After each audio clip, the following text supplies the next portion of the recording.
Okay, hello, we're recording. Welcome to Freebooters. And so should we start off with the announcement? Because, no one ever listens to these things all the way through, do they? Yeah, Um, yeah. okay, Upload. yeah, yeah. Shamefully, we have started a Discord. So we'll put a link for that in the description. It's really just to sort of touch base with people who enjoy the content here, so that like you can raise topics with us, or you can, or like if anyone ever like wants to be on the show, it's like a mechanism for us to start having guests Yeah. on and things like that. We don't have any like solid plans for it, and I know it's not it's not one of the Fossey standards, but Matrix is so hard to like. Matrix. Don't like shitting on open source projects, but No, Matrix is bad. it's It really it like. it seems from everything I've seen from like security experts, it's poorly written. It's they didn't they do a rewrite to change the language? Like they rewrite it, like they keep rewriting things and like shifting. I've installed it on a server. The resources it uses are incredible. It uses a Mm. ton of horrible. And I mean, Discord. I mean, Discord's also horrible, but it's horrible yes, in a very self-contained package. I can just have this yes, horribleness. It's contained. I can do mm, voice chat. I can do, it's whatever. mm, Fine. The yeah. services, I care, but I care less about them being fast. Mm. Well, the thing is, like, the alternative would be XMPP, which I like, but no, like, and it does seem to work relatively smoothly because it's a lot simpler. Uses a lot fewer resources, but no one really uses it. Whenever I've set No, up no. XMPP like rooms in the past, it will be the hardcore FOSS nuts, which we love you guys, Well, but what I found definitely true for me, and I think this is true for most other, like at least normal user kind of people, is you want one chat app. You don't want yeah, multiple chat apps open. I want one chat app where I can talk to the greatest number of my friends, and yeah, that's the one I'll use. I don't want IRC, XMPP, Matrix, Discord, and like flitting around. Like I just want one. yeah. And yeah, Discord's kind of set up for this kind of thing. In fact, I was thinking about this because, like, obviously, I feel we owe an explanation if we are setting up a Discord server and talking about FOSS as much as we are. Yeah. Um, and I was thinking, like, I don't know if chat actually needs federation in the same way that like Mastodon needs federation. No, no, no, no, no, no. That would be Is pointless. I is think. Rocket because that's what Matrix is trying to do, but like with and I suppose to a degree XMPP they just do it better, but with like is Rocket Chat free and open source? I don't know. I haven't heard of that. I think, but please correct me if I'm wrong, that basically you install it on a server and you sign up and it's all self-contained on that server. So you sign up on that server, it doesn't federate with other servers, it just works on the server as it Oh, does. what's the protocol called? Siloed? Oh, Activity pub based chat. no, it's not ActivityPub. I don't think it's Oh, ActivityPub. I think it's just literally they've just built a little piece of chat software and then you just deploy it. okay, cool. Yeah. It's literally as simple as that. And like you sign up there, and like because a lot of people have different profiles for different Discord rooms anyway. I really Mm. don't want to call them Discord servers, but like like it makes sense for something like Mastodon slash the Fediverse because it's more like of a public forum. It's more distributed. It's more spread out, and there are good reasons for that. But yeah, so I don't know. It's not ideal, but it's what we're going to run with because like a lot of people out there are already going to have Discord. Uh, But another accounts. relevant thing is that I don't need all of my chats to be secure and encrypted. No, no. Whether enter like I don't. There's public speech and there's private speech, and if I Mm, for private speech, yes, I would like it to be encrypted. For public speech, I'm not going to go out into the street and shout something that I don't want to hear. If I'm talking on Discord, I yeah, think of it as public speech. yeah, Um, yeah, I mean, of course, they're scraping everything you fucking say and selling it to ad companies. That is absolutely true, and I don't like that, but that's hmm true on do people yeah, who refuse to use Discord, do they also not use like the web? yeah. Like, It's you know like what I mean? yeah. If you're Um, going on YouTube ever, that's great. If you're using Google, if you're going on YouTube, if you're using DuckDuckGo as well, Bing, whatever. Like they're scraping the shit out of you. Yeah, yeah. It just sucks that like the only alternative in Matrix, and like I could never recommend that to someone that isn't. Nah. Because like Hamish has his Matrix room, so I've always got like I'm always up to date with it, and I don't it's begrudge just like, anyone using it. I'm no, not going to but use it. Like if a decent, because I think the way to, because FOSS really, starting with the GNU project, what it's really been good at, and I don't think this is shameful at all, is cloning. GNU was a clone of the Unix system tools, and then Linux was a clone of a Unix kernel, and so on and so on. Somebody the current one that works for people and is popular is Discord. So make a client that just hooks into Discord. It'll be against their terms and services, but terms and conditions. But who gives a shit? Just make something that hooks into their APIs and works. Give me a better Discord client. Yeah, I mean, it'd be nice if they would let you. They used to, didn't they? Used to let you have third party. I mean, there still are third party clients. They're not allowed, but they exist. I mean, I just stick mine in Firefox, and that's what I'm running right now, and that's what you're seeing here. And that's okay. But there we go. So yeah, the Discord, we'll pop the Discord link in the descriptions of the videos, and if you catch us on Mastodon, we'll probably put it out there.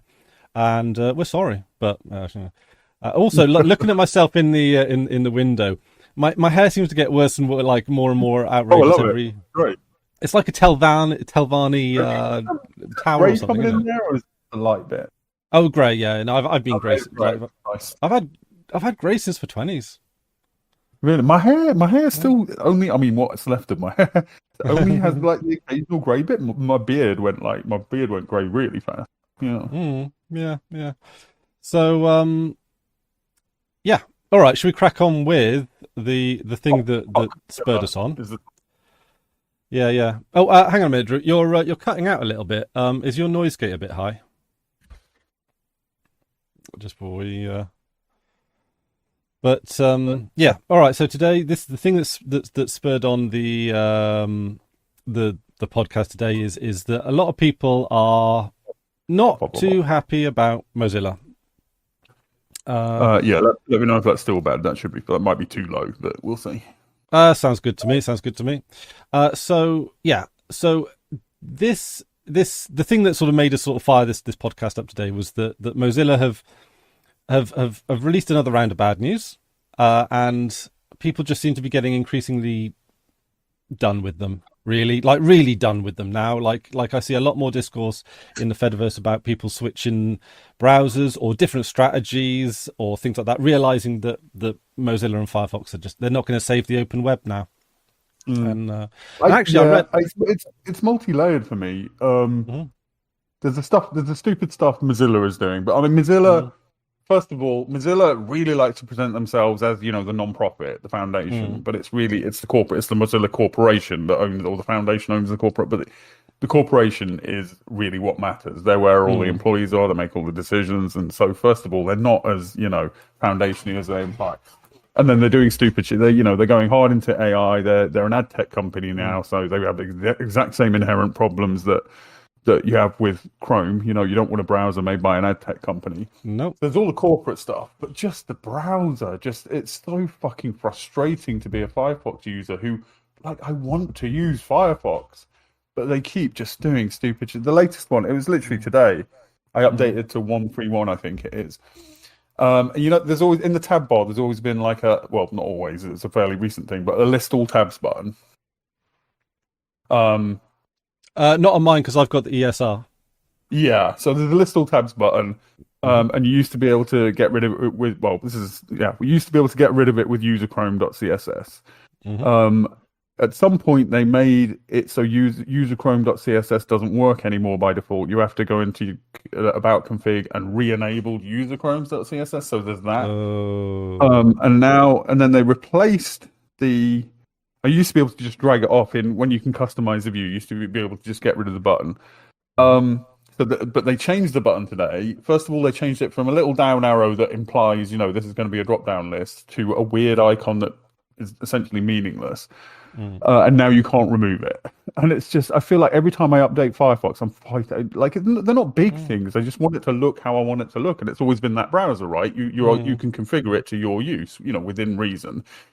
But yeah, they've made it unremovable because of something called Firefox View, which, as far as I can tell, is something where you can synchronize tabs across devices. So what it does in the background is secretly keep tabs open when you think they're closed or something.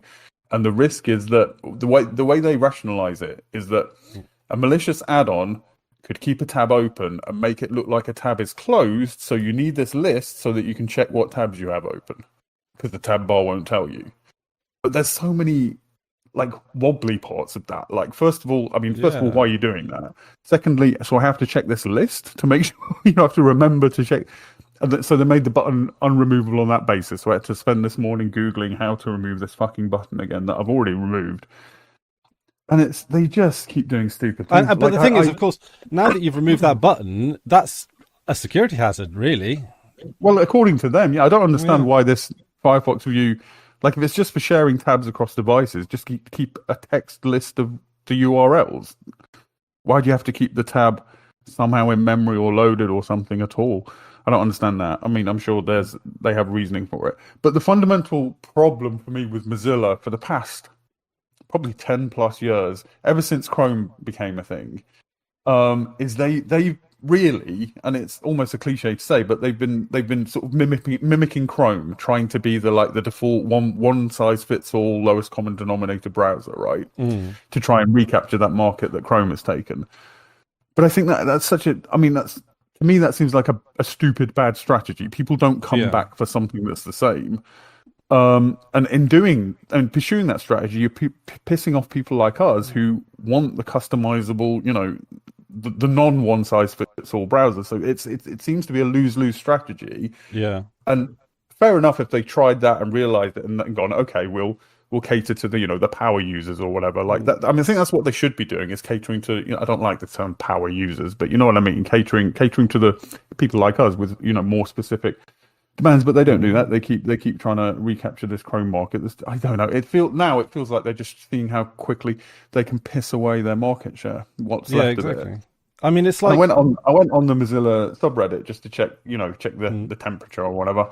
And it's just top to bottom. It's just angry posts, just like, what the fuck are you doing? In various formats. Just what the fuck are you doing, Mozilla? Yeah, and the thing is, right, like going after that Chrome market, they're not Chrome, right? So they don't have the money of Google, they don't have the power of Google, the influence, the extra services that Google have to like reinforce like the standards they want to put in. So what you basically end up with is just, well, at best, the second best browser, but in reality, is it even the second best browser? Like Yeah. So are you getting feedback? No, we're okay on the sound. Are you good? Okay. I'm seeing me flashing when I'm not talking. I'm just worried that you're getting feedback. Sorry. I think we're okay. Discord's pretty good at weaseling out all the background stuff anyway. So, but anyway, yeah. So like so you basically end up with Chrome, and then you have the thing that's trying to be Chrome, but like falling short. So what's most people going to choose? Who's going to switch back for that? Like I get that they lost a huge market share, and it was kind of unfair. Google used its sort of ability to just push this on every. I remember when Chrome first came out, you visited Google.com, and everybody uses Google.com, down to a rounding error. And it would say, "Oh, you're not using Chrome. You're at risk of like this and that. You should really be using Chrome." Which is huge. That's a huge way to push a browser on people. And initially it was a bit faster than Firefox. Firefox caught up, but if a browser is faster, people are going to switch at that point. It's kind of crazy that we even think about browsers in terms of speed. It's displaying a text document or maybe playing a video. Like we don't like if I'm choosing a video player, like is it VLC or MPV? Speed isn't one of the things I tend to factor in, but for some reason, back in the early days of Firefox, Phoenix and whatever. What was it before? Firebird, Firefox, Chrome, not Chrome, Mosaic, Phoenix, Mosaic before that, of course. Right. Yeah. It mattered back then. I think when Phoenix or whatever first came out, it was noticeably faster. And I think it kind of matters again now that pages are so fucking heavy. Like, your Mm. browser being able to render all that bullshit. I mean, ideally sites would be smaller, but I know what you mean, of course. Yeah. Yeah, yeah. See, I often see. I feel a little bit at cross purposes here with the current like state of capitalism in the web, right? Like you go into a McDonald's, they ask you for an app, right? You go into a Costa Coffee, they ask you for an app. You go into any business these days, and it seems like there's some sort of loyalty scheme that's an app.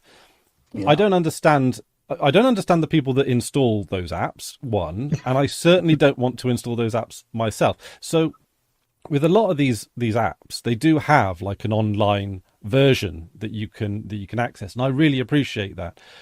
So in on one hand, I'm like, okay, I prefer having to run apps through the browser because at least it means I don't have to install them on my, particularly on my phone, which is obviously, I would say, a more sensitive device than my desktop computer because it has more, personal information. It has personal messages on it. It has location data and maps and all that kind of stuff. So, but then on the other hand, I was actually using Pale Moon before last night, just trying it out, seeing what was happening, and I could do like probably 90% of what I would otherwise do. Now I know that other 10% is probably the difference, Yeah. but yeah, I do hear people on the Fediverse trying to almost coping with this situation, insofar that it's like, well, okay. If I maybe we don't need one browser for everything. Maybe we can use like a more ethical, but like less complete browser for what we can, and then just dip into Chrome, dip into Firefox when we need to. But I don't know. I feel like that is one of those things that in theory sounds more pleasant, but in reality you just default to the browser that can do more things, right? Yeah, It's like when people it was that post today, right? I reposted it that essentially was making that argument, and I see the logic of it, but and I kind of have been, I was using Qt browser. Qt browser became unusable on YouTube because of lack of ad blocking, so I was using Firefox for YouTube and Qt browser for the rest of my stuff, and then for anything that I just absolutely need to work and want to keep separate, I would pop open Chromium for something. So I was kind of picking and choosing my browser based on what I wanted to do, and I think that's kind of what they're talking about. But I'm doing that to work around the shitness of all the browsers, really, rather than, ideally I would have one browser and it would suit all my tasks. I don't see why. I see the point of why do you want the same browser on a phone than on a computer? Make a desktop. I mean, they use GNOME Web as an example, and GNOME Web seems to integrate with GNOME very well. And I can see the logic of that, but I don't think a browser is that sort of. I mean, first of all, a browser needs ad block. It needs very good ad blocking for me to even consider you. And I don't think GNOME Web does it have add-ons at all? Does it use Chrome add-ons? It doesn't have add-ons. I don't know. I can have a look now. But I don't. I think it has like a very limited set of add-ons or something to that effect. Let me have a look now. Right. I mean essentially, you can block most ads with a host-based ad blocker, right? But it's the video ads. It's got to be able to block the video ads to be a usable browser for me, a usable general-purpose browser. Yeah. Oh, I don't see. My position is all browsers are shit, and I mean they were making the same point, but they were saying, so what I'm. So I mean, the web is just fucked right now. I kind of don't care. On one level, I'm very angry about this, and on one level, I don't care because the web is just such a shithole now anyway. So I'm either like, well, fuck the web, I'll just use the web as minimally as possible, and find my entertainment elsewhere, or wait for a viable Firefox fork. And for me, Pale Moon and LibreWolf, I don't consider them viable because, first of all, they're a bit like old man shouts at cloudy. Like they're a bit just like, oh, this is new, take that out. This is new. Anything new, take that out. And that's not what I want. And also, they're not coding the browser. They are just taking what Mozilla produces and then tweaking it. If Mozilla disappeared overnight, then they would not be sustainable projects. Well, Pale Moon's a hard fork. It's a what? Sorry, a hard fork. Yeah, but it's not going. Because of that, I don't think it's going to keep up long term. I don't think it's not a hard fork. They take the rendering engine from Mozilla, don't they? It's not a hard fork of the render. It's a hard fork of the UI. Am I wrong about that? I don't know. I assumed it was a hard fork of everything. It's just like a rendering engine is such a huge project now that I didn't think I might be wrong about that. I mean, it's not. I mean, it is a rendering engine that is. You can tell its age. Hmm. There's a lot of things it can't do. You go onto a lot of Well, websites that yeah, says this. in that case, that's kind of the problem then. Yeah. Yeah, that So is that. I'm looking for the kind of fork that Phoenix or whatever it was initially called was. That was a fork of was it called SeaMonkey at the time? Mozilla SeaMonkey was the Yeah, browser, I think so. and then Phoenix was a hard fork of that, and then it got brought back into Mozilla. I want that kind of fork. I want an Mm. actual full on fork of Mozilla that becomes the new standard and Yeah, goes and back to also what a fast configurable browser. That's all I want. yeah, I mean, Pale Moon, I wouldn't say is necessarily the future on the basis that like apparently the lead developer's a bit of a jerk. Apparently, I've heard, but Yeah, I've seen that. I Yeah, I I'm I, starting to I take that kind of thing with a bit of pinch. I'm not sure unless they're a full-on Nazi or actually discriminating against a particular mm, set. Actually discriminating. mm. Um, who fucking cares? It's the It software. Yeah, I mean, I would say it depends. It depends. Well, yeah, like it depends. It's more complicated than that. Like in the earlier days of Mastodon. Is it Brave or Vivaldi that's made by the dude who's like actually homophobic and supports homophobic? It's Vivaldi, isn't it? I think. No, Um, Brave. it's Brave. Okay, Mm, I wouldn't use that browser on that basis. Like I'm mm, not saying like we just turn what's it not turn the other cheek, that's the opposite, but that we shouldn't ignore mm, such things. But when it's just like, oh, he was a bit mean to somebody one time, which is what a lot mm. of these things turn out to be, Yeah, yeah, or he yeah. made an off color edgy joke that people Mm. intentionally read unkindly.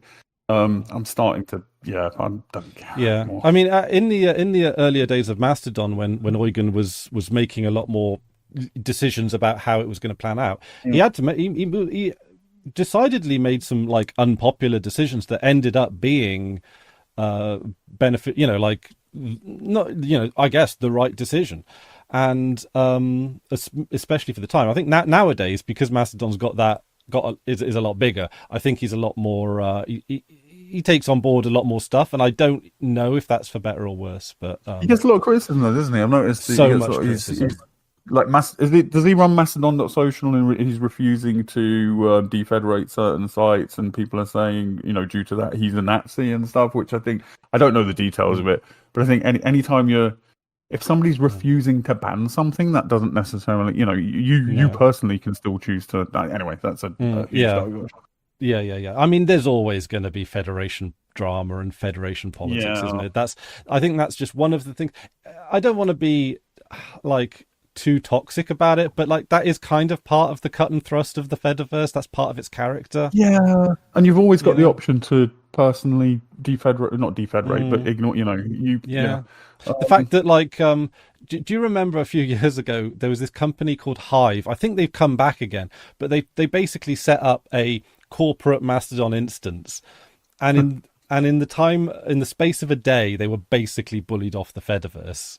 Um, I love that. and yeah, like I don't know, that to me is just like, oh, I wish we like remembered the day of it because we could have called it Hive Day, like Independence Day. It was like, and it's like these things, they're not always going to be our proudest moments, but they are like events. They are things that we do, and they are part of what makes the Fediverse, right? Like it's Mm. obviously not going to be all honey and roses all the time. It's Well, it's I don't think it's a healthy impulse to want to never see anything that makes you at all uncomfortable. Like no. there are things that are actually offensive, there are things that are Mm, dangerous, there are things that are actual cause actual harm, and then there mm, are things that just personally make you uncomfortable, mm, whether for political reasons or for, and I don't think it's healthy to never want to see that. There's times in your life if you've got mm, certain things going on in your head or whatever, of course, when mm, you're going to personally not want to see that stuff, but to mm, desire that a community you're on, as a blanket thing, cannot possibly see those things is mm, just so egotistical and narcissistic to me. yeah. But yeah, but I do like the fact that like most Fediverses have sort of cut off the Nazi Mm. bit. Like Oh yeah, that's absolutely, the yeah. yeah. In fact, does that even Mm. exist now, or does it? Is it just sort of merged into like Truth Social or? I assume there must be like a Nazi Fediverse. Do you know what I mean? Like sort of a mirror universe, Fediverse. We just never experienced. Is it like the upside down world in Stranger Things? Oh, see, I was thinking mirror universe, Star Trek. You need to watch. You need to watch more Star Trek. I do, and we're going to get comments about it now. It's like comments to watch Star Trek. Yeah.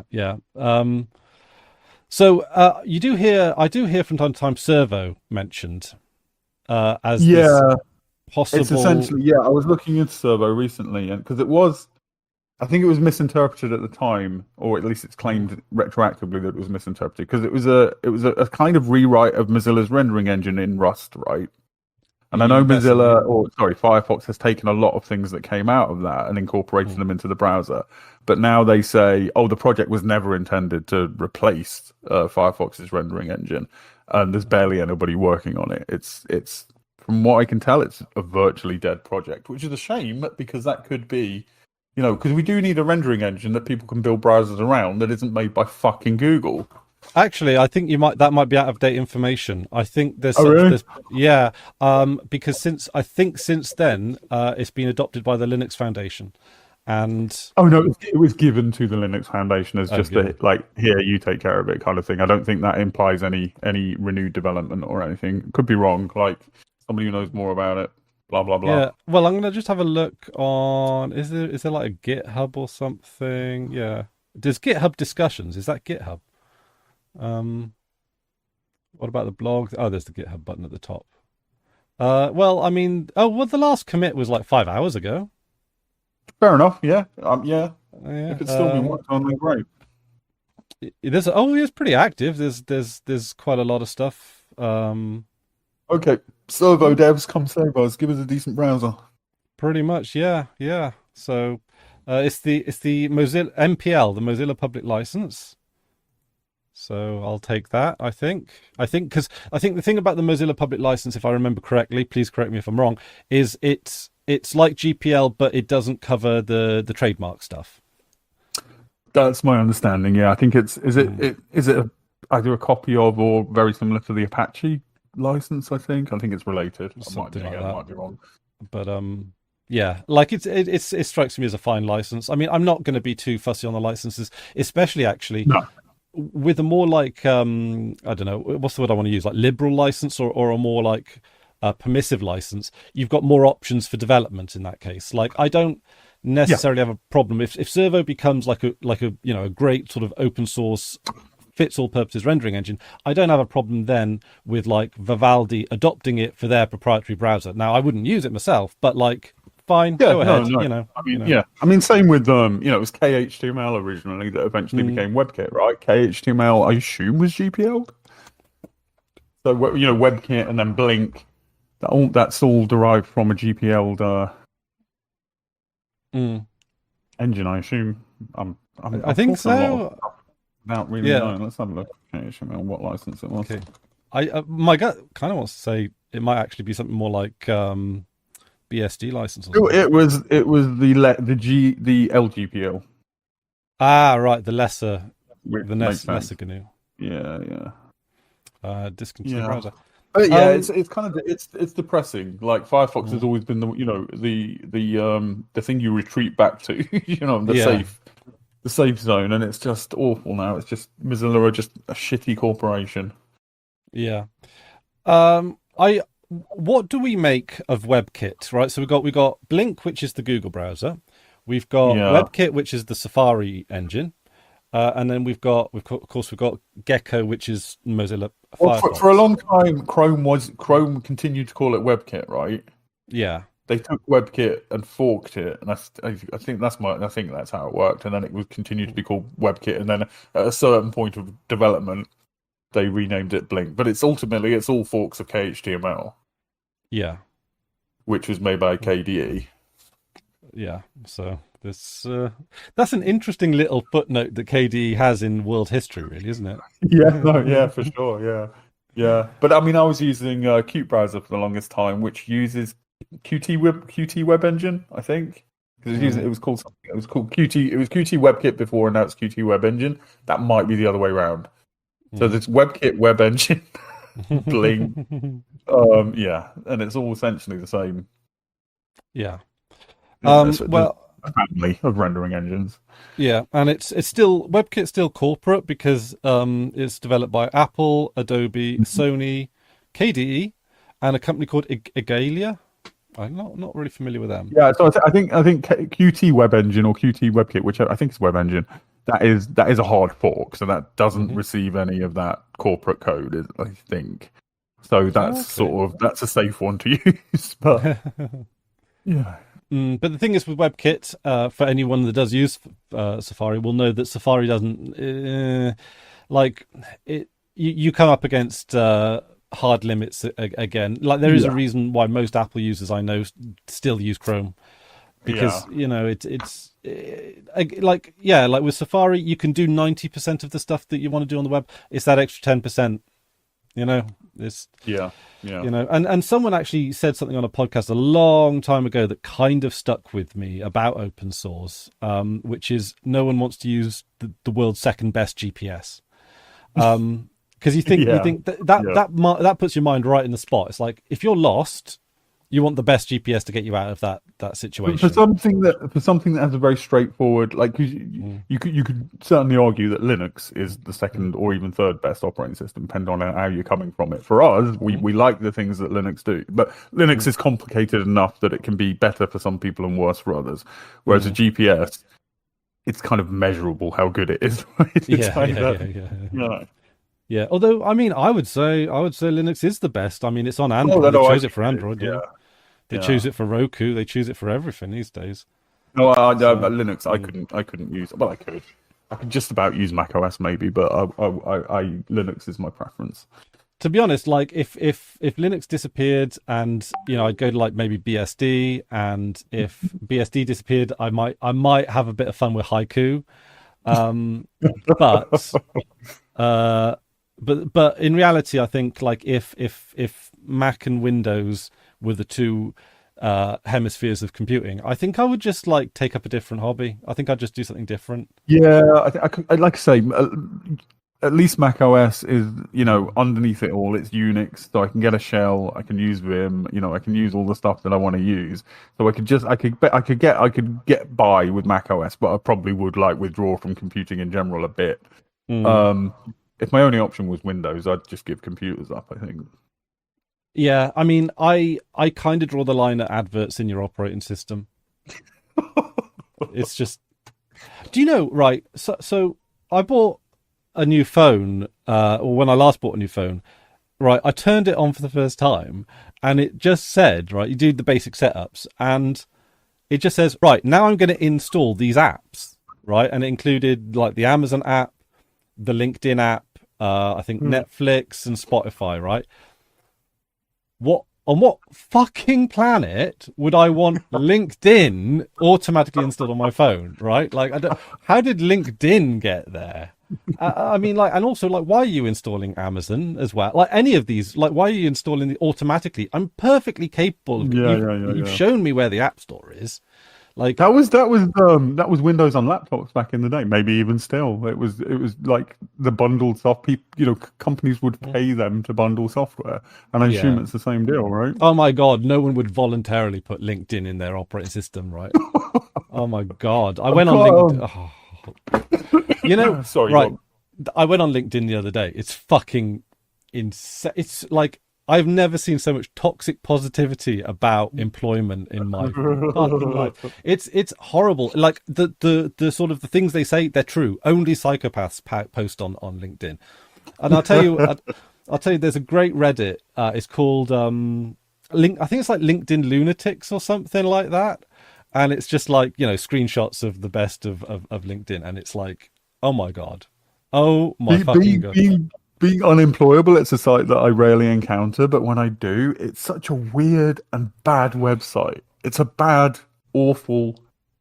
Basically, they just trapped people into believing that this is where you need to be if you want to get hired, right? And it's like it serves no purpose other than that, and it's sort of holding people for ransom. But I remember, back in the very early days of LinkedIn, like I heard about it, I was like, I'll sign up, see what it's about, because back then, a new website that was kind of exciting, right? Remember Google Wave came out, and we all anyway. Yeah, so I signed up for it. I've never had more spam email in my life from a it's website. terrible for that. I think it was literally several emails an hour kind of thing. It was ridiculous. Yeah. And I think there might even have been a class action lawsuit about that. Which I hope there was, but and I logged on for the first time in like a year or something the other day, just to update my CV, give it a bit of a polish, update the profile picture because long hair, and and from that moment I got I don't know, the next following couple of days I just got so many emails because I obviously re-triggered it into. And it's like, come on, this is like Microsoft. You're not a shady. Well, you're not like one of those shady companies that tries to recently, not to the same extent. LinkedIn is amazing for how much spam it sends. I remembered that I'd signed up for Letterboxd ages ago, which is basically just keep track of like movies and rate them kind of thing, and it's like that can be useful. Let's have a list of when somebody's like asking for a film recommendation or something. I thought, all right, fine. And I just went back and logged in and poked around, and I was like, I don't like this UI. This is a bit shitty, and just back out. And then for the next week, I got 3 emails a day from them going, I don't know, just because I'd logged in, I was getting the spam emails trying to get me back there. I could have gone in through the settings and gone, don't email me about this, don't email me about that. I just deleted my account. I couldn't be fucked. Any site that emails me like that now, I can't, just fuck off. No, I don't know what this is, right? I, in theory, I'm not opposed to receiving emails about things like, oh, is there a special offer on or something like that? But the trouble is that every single time, it's just abused. It's just absolutely abused. And I'll always end up subscribing to it, unsubscribing, because either they're one of those companies where it's like, oh, you have a sale every other week, so it's like a DFS kind of situation, or that's a British reference, by the way, and or they sell furniture. Yeah. So or basically they're just giving you a daily newsletter. Why do I want it? I don't understand. Do these things just come up in a meeting and no one gives a shit about I used to be a web dev or web designer as we were back then. Back before it became what it is now. I was freelance and I would tend to work for web design agencies. They would just hire me to, do I did both design and coding. And anyway, so I ended up working on some, very big websites for some very big corporations, Sony, EMI, it was a lot of music stuff, Virgin, big companies, right? And I'd be in the meetings where they were saying, what we want, what kind of website we want. And this is in the 2000s, 2010s maybe. And they'd always say, oh, we need a text field where people put their email addresses. We want to collect email addresses, which always meant basically the rest of the site was fairly simple, and then you've got to have this interaction thing that puts the email addresses into a database. Every site I made, databases of thousands of email addresses, and I know for a fact they never did anything with them. They just got it into their heads that we need to collect email addresses. They never touched them. They never used them for anything. I mean, they do now. But yeah, it's just this. As soon as they get something into their corporate tiny little fucking heads, like AI, do it to excess. If you were doing it now, they'd be like, okay, I want a website and then I want some AI in it. Throw some AI in it. Yeah. Oh, I'll tell you what, right? The Simpsons did the best episode about this when Homer starts his IT company, and it hits on shit like this so much, he calls it Mega Infrastructure Corporation or something, and it's ooh, they have the internet on computers now. That's an older one, right? Oh yeah, it's an older one. Rings a vague bell. Yeah. And to be honest, I know the Simpsons has gotten shit after season 9, is it? But some of the older ones, they're definitely worth going back and having a look to if you've got some spare time, because actually the political commentary on them is pretty interesting. Simpsons is one of those things where it's because it was huge at the time, right? It was massive, and then it became very highly regarded to excess. I think it was too highly regarded. it's been going for so long that the next generation came along and sort of, you know, reacted contrarianly to that and sort of then undervalued it. I think it's overvalued by people our age and then undervalued by people younger than us. Like, it's actually somewhere in the middle. It was because it was called subversive a lot back in the day. And people look back now and go like, it's not really that, you know, it's not subversive, it's not really doing much, you know, politically, blah, blah, blah. But they're judging it. It had such an influence on everything that came after it. They're judging it on that basis. And also when people say it was subversive, I think they mean more it was formally subversive. You know, it was a cartoon that was a sitcom that would usually have been live action. And there really hadn't been anything like that before.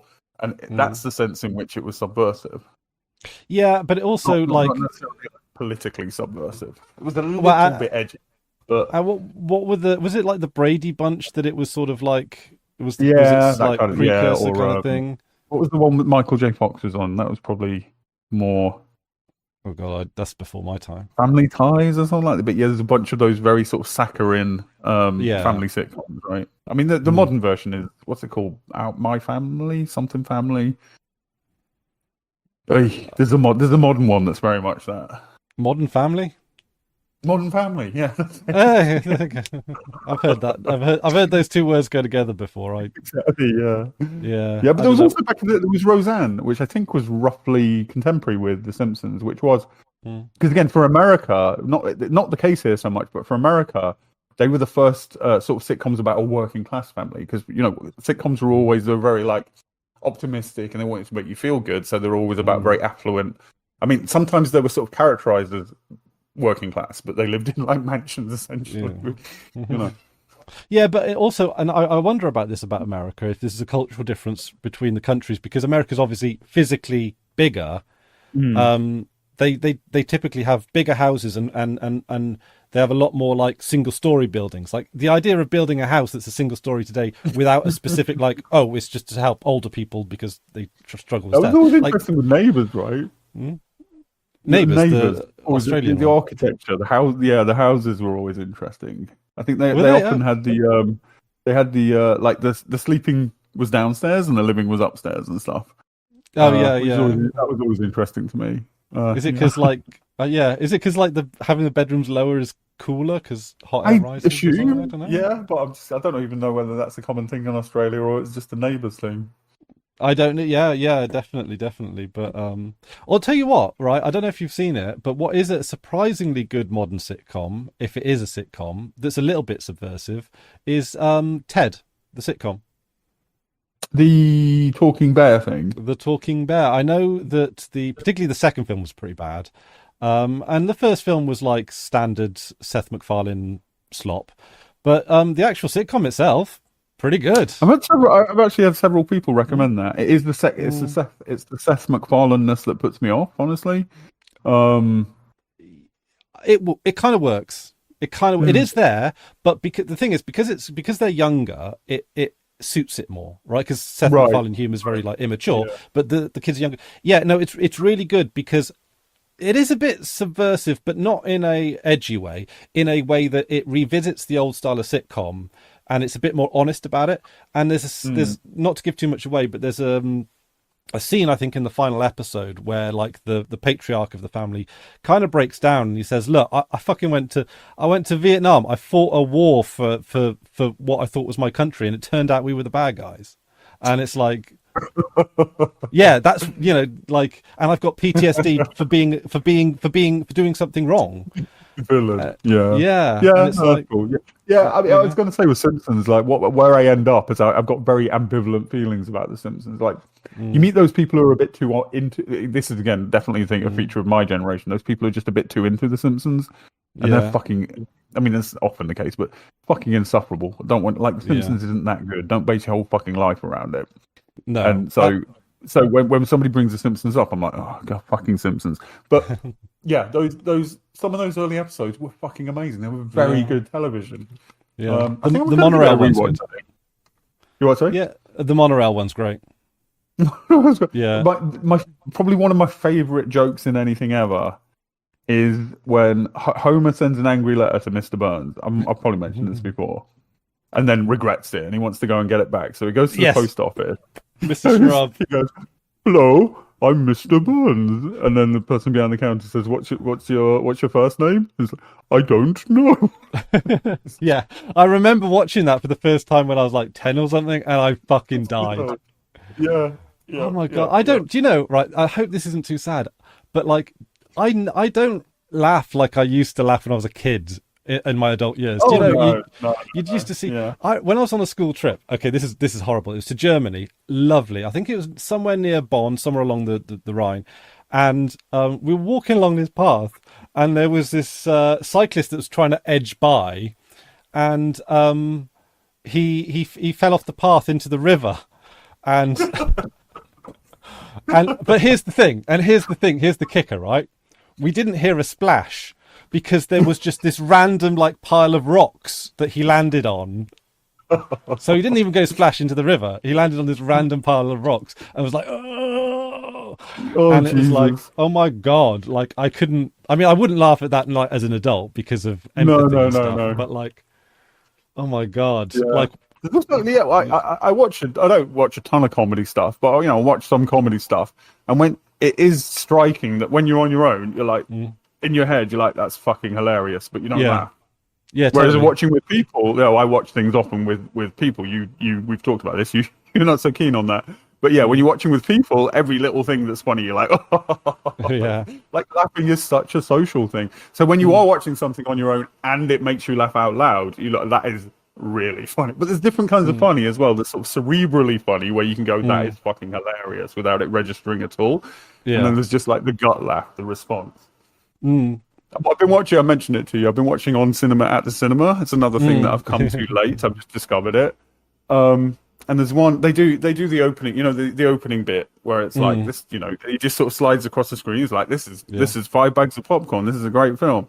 And one of them, he says, when you've got movies like Tom Cruise in them, you can't lose. And the first time I heard that, I burst out laughing. That is just so perfectly my kind of. When you've got movies like Tom Cruise in them, it's fucking genius. I love it. Yeah, that is good actually because I love that sort of stilted that yeah like It's yeah horrible to watch. Like, so one of the YouTube comments I mentioned to you just described it as like watching it is like purgatory. And that's bang on. It's just an awkward, awful, uncomfortable thing to watch, but I'm addicted to it. it kind of yeah it's got like I'm a sucker for like bad green screen humor as well, but Yeah. yeah there's a bit it's Like a bit like bad editing, like yeah intentionally bad editing. I fucking adore. Like Red Letter Media do that very well as well. yeah and You can take it too far and it becomes silly, and yeah it's plausibly bad editing that is hilarious for some threading the reason. needle definitely yeah I one of the ones that actually has made me laugh quite a lot for very silly reasons so this is a Channel 4 comedy called Stath Lets Flats and I think it's basically it's very like I think it's Cypriot or Greek. I can't remember now. I think it's like, is it like a Greek from Cyprus or I don't know. There's some sort of it's very Greek style humor, which is kind of like very loud, very silly, very slapsticky, and yeah. It's on Channel 4, it's on 4OD if you're in the UK, but it's silly slapstick like that, and it's got the reason I thought about it is because it has that very bad green. You see a lot in Europe actually, like really bad green screen. Whenever I go whenever I go abroad, and yeah. On cinema, and the cinema does a ton of the the bad green screen. yeah, I'm gonna just sort my light out a little bit because the sun's right outside my window. You were literally. What's the word, like luminescent compared to my. I love the heaven hell. Yeah, I really enjoy that. yeah. We've got the color. I got to be honest. I love the green in the. The green's in the beautiful. back. Yeah. I was doing the reason I did you paint your light switch or is it actually grey? no, it's actually grey. Oh, that's cool. Yeah, it's That looks like. I'm sorry. I'm distracted.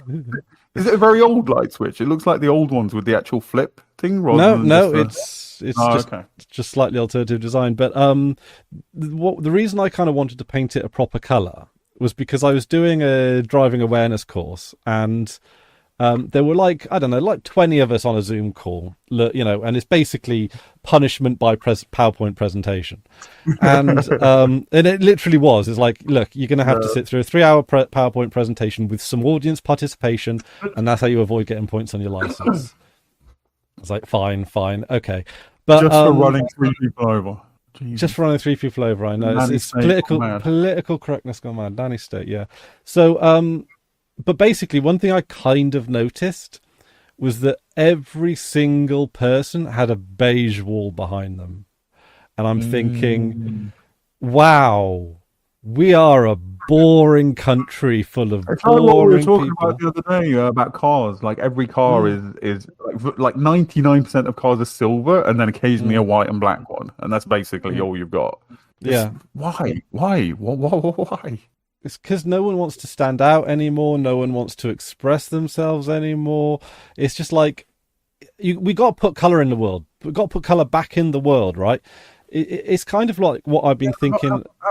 I do have an odd relationship with this because part of me is very much in favor of uniformity. Being overly concerned with your external presentation to me is a bit like, to me, somebody who really goes over the top to go like, look what an interesting person I am with their appearance is like, that's going to be a fucking boring person. And so I kind of lean the other, but then when every fucking car is essentially grey, like shiny grey, like come on, let's put some color back in the fucking world. Yeah. Like it's kind of like something that I've learned, like dealing with depression, is that like you kind of do have to like make an effort to put joy in the world. Like it's not easy, but it's totally worth it. Like joy isn't just going to manifest itself. And I think the world needs joy more now than ever. And I think there are a lot of people just waiting for joy to come along. And it's like we've all got to collectively just make joy happen. It extends to interiors as well. Like everybody's interior looks the same, and it's all like just the same IKEA furniture, the same fucking coloured wallpaper, and just have some fucking individual creativity. Yeah. Like, don't just please do something. I mean, this is very much into being a Linux user. Rather than accepting the default, we want to tailor our operating system perfectly for how we want to use it. It's the same. Just make things yours rather than just accepting off the shelf things. It's so cool. I have come to loathe IKEA pictures, furniture, decorate. Like whenever I stay in an Airbnb, they're always like decorated with the basic IKEA stuff, and it's just like you've walked into a movie set, or like a TV set. Like it's a generic, or and it would be fine if they weren't all fucking identical. Like like bric-a-brac shops must still exist, right? Just charity shops have kind of taken them over a lot, but just a shop where you can go in and get like a 1930s utility table or dresser or whatever. Much rather, I mean, first of all, it'd be so much better made, even the utility stuff. Like it was so well made compared to IKEA stuff, and just it'll look a bit more interesting. Yeah. And also, I gotta be honest, I think there's something to be said for like have a go at making your own furniture. Like even if it's a bit shit. Yeah. Well, the thing is, like, whenever I get into a slump, I usually try a crafting project, and it's often woodwork, and it's always helped, right? It's certainly never made it worse. Yeah. You've got a bit of you got a bit of physical labor, like your hand saws and your stuff, So you're sort of doing creative stuff is like fundamental to what we are as humans, and like I mean, there's a bit of privilege here because there's people who literally do not have time for it, and that's the problem there. The problem is capitalism. Again, single mother of 3 who's working 2 cleaning jobs, and you say, "Oh, you should do a crafting project." Like, go fuck yourself. And rightly so. But life should be geared far more around that. About it, rather than defining ourselves and our individuality and creativity based on what we purchase, it should be based on what we do, what we make, what we create. And I'm using create in the very broadest sense. Knitting or like coding, like whatever you want to do. Absolutely, yeah. Like, and also, like, that's why we have invented agrarian society, right? Like, if we didn't want to create things, we would still be hunter gatherers. That would be Yeah. So it's and it's the fact that you took like you got single mother, 3 kids, underwater type of thing. That's a failure of capitalism, or that's a failure of Yeah, yeah, society. yeah. No, Like absolutely, it's 100%. Yeah.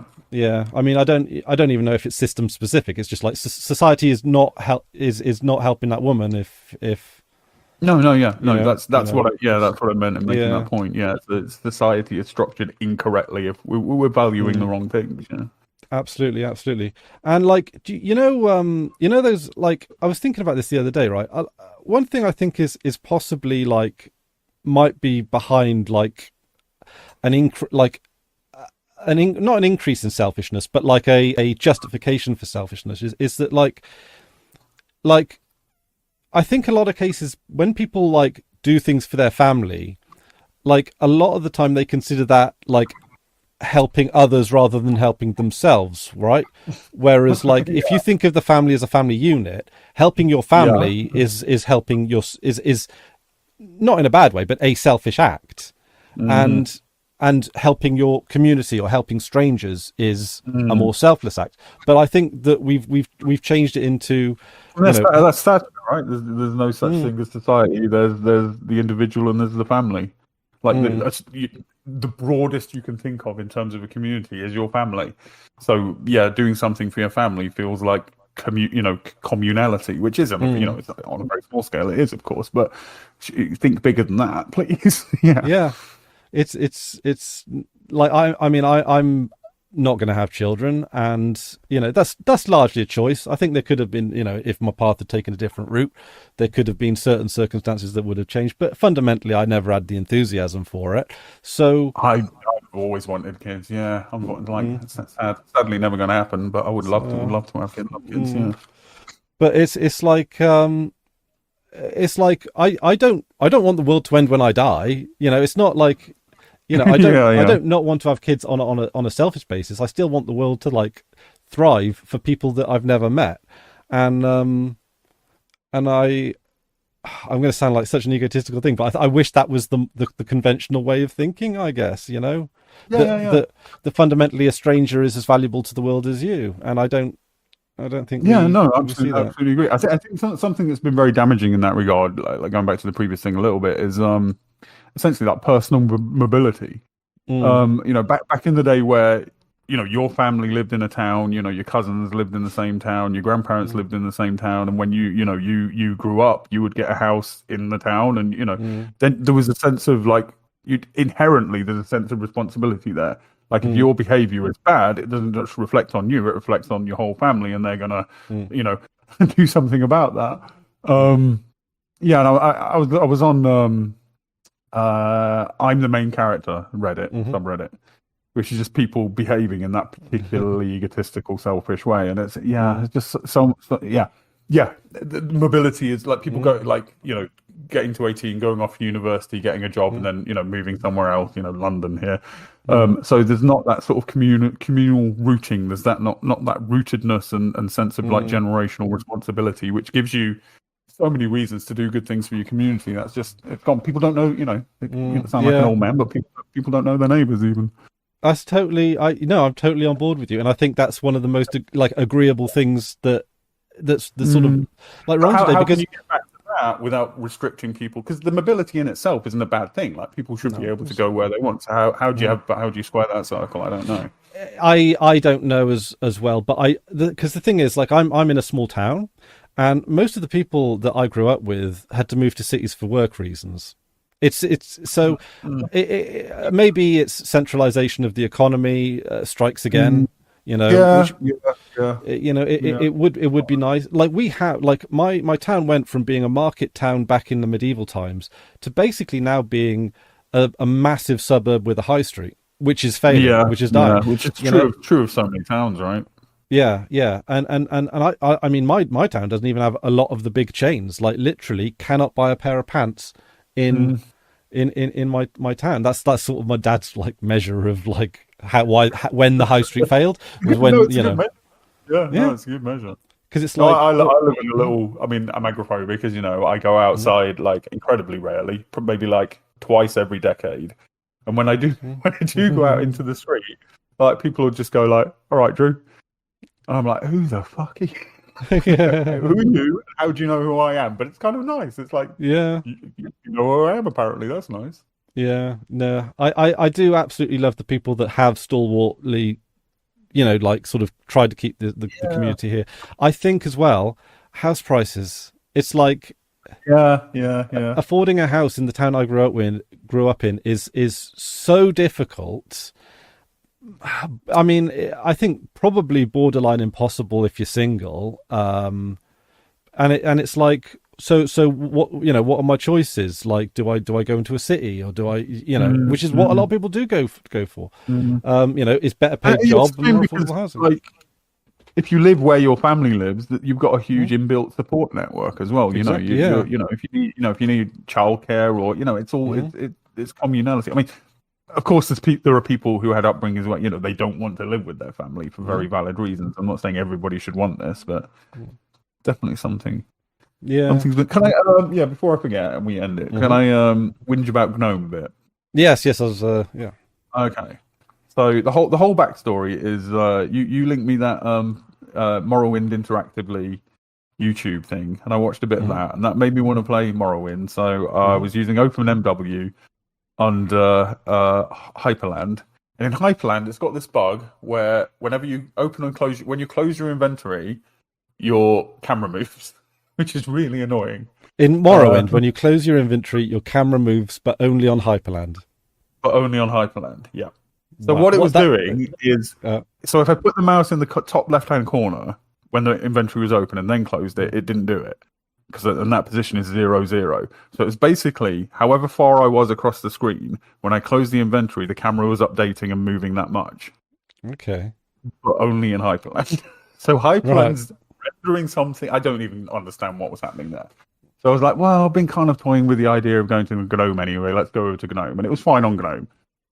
And I kind of like GNOME. I like, with a couple of extensions, I like the way GNOME works. And I'm kind of happy with it. And then I used the screenshot tool, and that was a bit of a pain in the ass. So I was like, Mhm. well, I can just use the scripts that I've made for Hyperland to take screenshots. But no, because of the way Wayland is designed, those screenshotting tools, they're written for the WLR compositor, which is the one Hyperland shares with Sway and other projects. So they literally, so a screenshotting tool for Wayland doesn't work on Wayland, it works for whatever compositor you're using, which is fucking insane. That's Mhm. Wayland's stupid fucking design coming to the forefront. Right. So, but fine, whatever. Just I lived with the screenshotting tool. But then I had a problem where my mouse cursor was too big on the GNOME apps, right? On like, so Mhm. GNOME file, my mouse cursor, as soon as I moused over it, my mouse cursor would get bigger.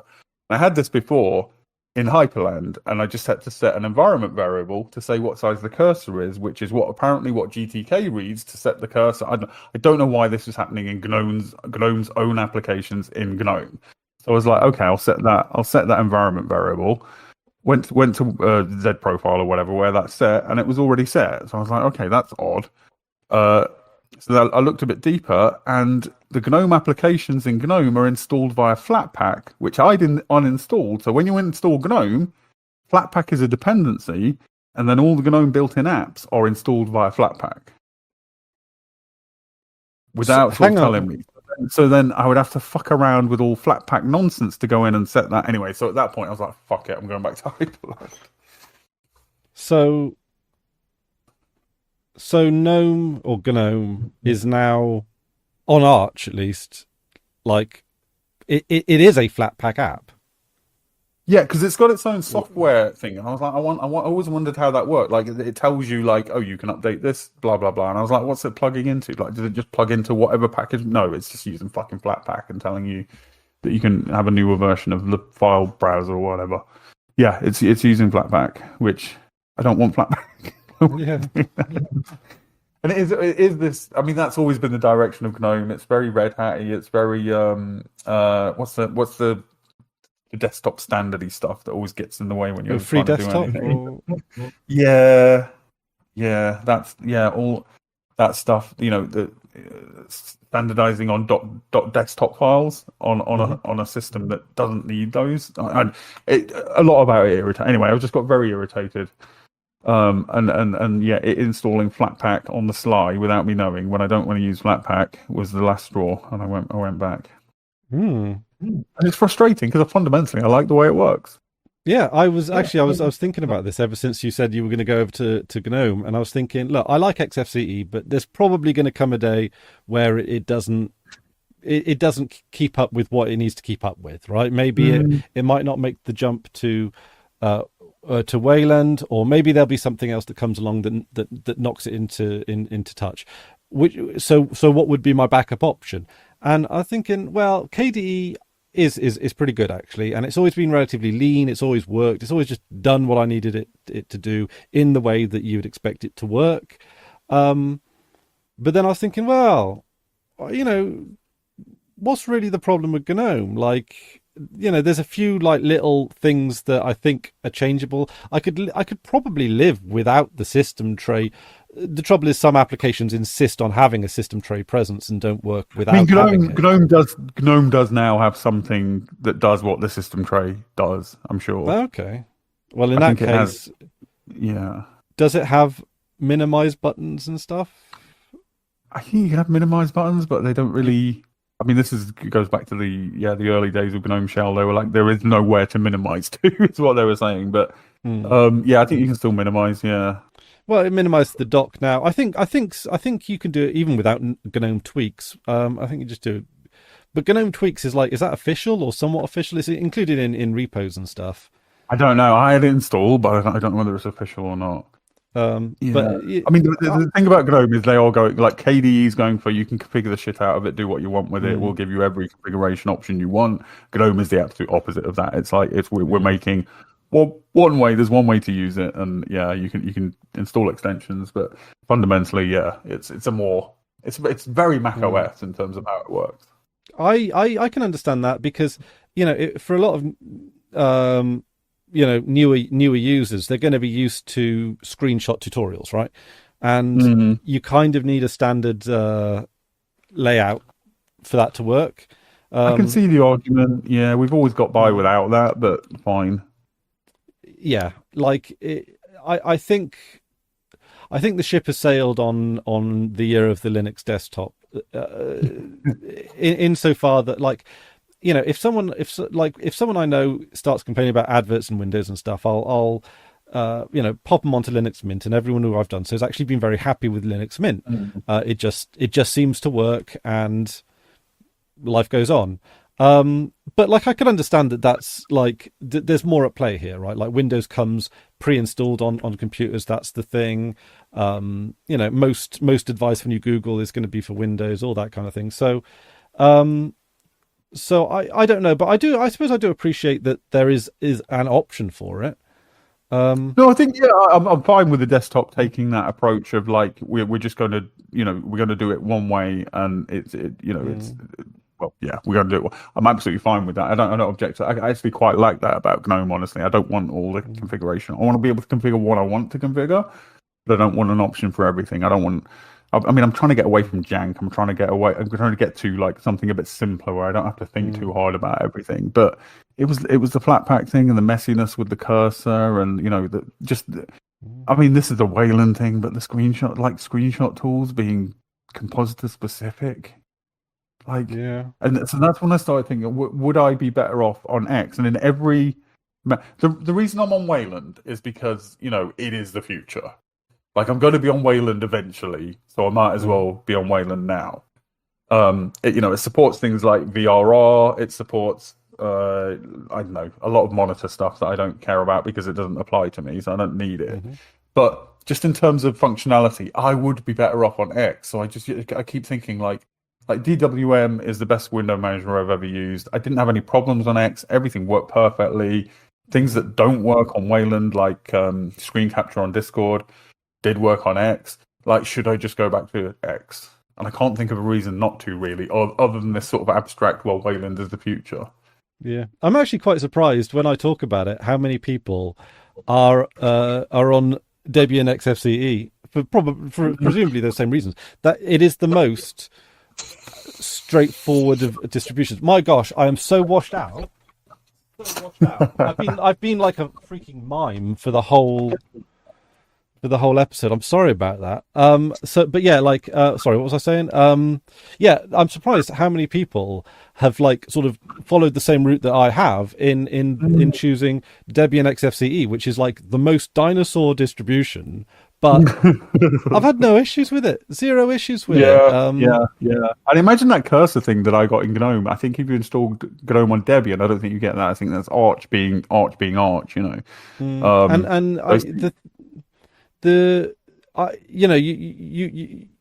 I would like to see, I would like to see if in the Debian GNOME whether or not it does do the Flatpak thing, because it kind of sounds like that would go against Debian's principles. I think that's inherent to. I think that's inherent to GNOME. Unless I'm misunderstanding something, that seems to be inherent to how GNOME works now. It installs its own apps as Flatpak. As far as I could tell, I mean, that's the only reason I could think of why the cursor thing wasn't working. And Flatpak was definitely, when I went to uninstall it, I just noticed that Flatpak was installed. I was like, I didn't install Flatpak, and then realized it was a dependency of GNOME. I'm not okay with that. No, give me the option or something, but. No, I'm not anti Flatpak, but like it's a big thing to like have as just a dependency that isn't sort of needed for it. Like, should I, like, I'm asking you now, should I go back to X? Does everything work better on X than it does on Wayland? I mean, I'm on X and I've got no issues. So and you're on, and part of it was like, because I got my Nvidia graphics card blew up and I got a very shit AMD card, and I was like, well, at least I get to try Wayland now. AMD works very well on Wayland. It seems like if you're on AMD, you should be on Wayland, kind of thing. That's what I was thinking. But yeah, in every measurable way, X was better for me. And also Pipewire versus Pulse. Pulse just works better. Pipewire is still ropey as fuck. I don't even know what I've got if it's in Debian, to be honest. It just works. I imagine. I imagine you're on X and you're on Pulse Audio, which is, maybe I just need to go back. And I get no benefit from being on Wayland.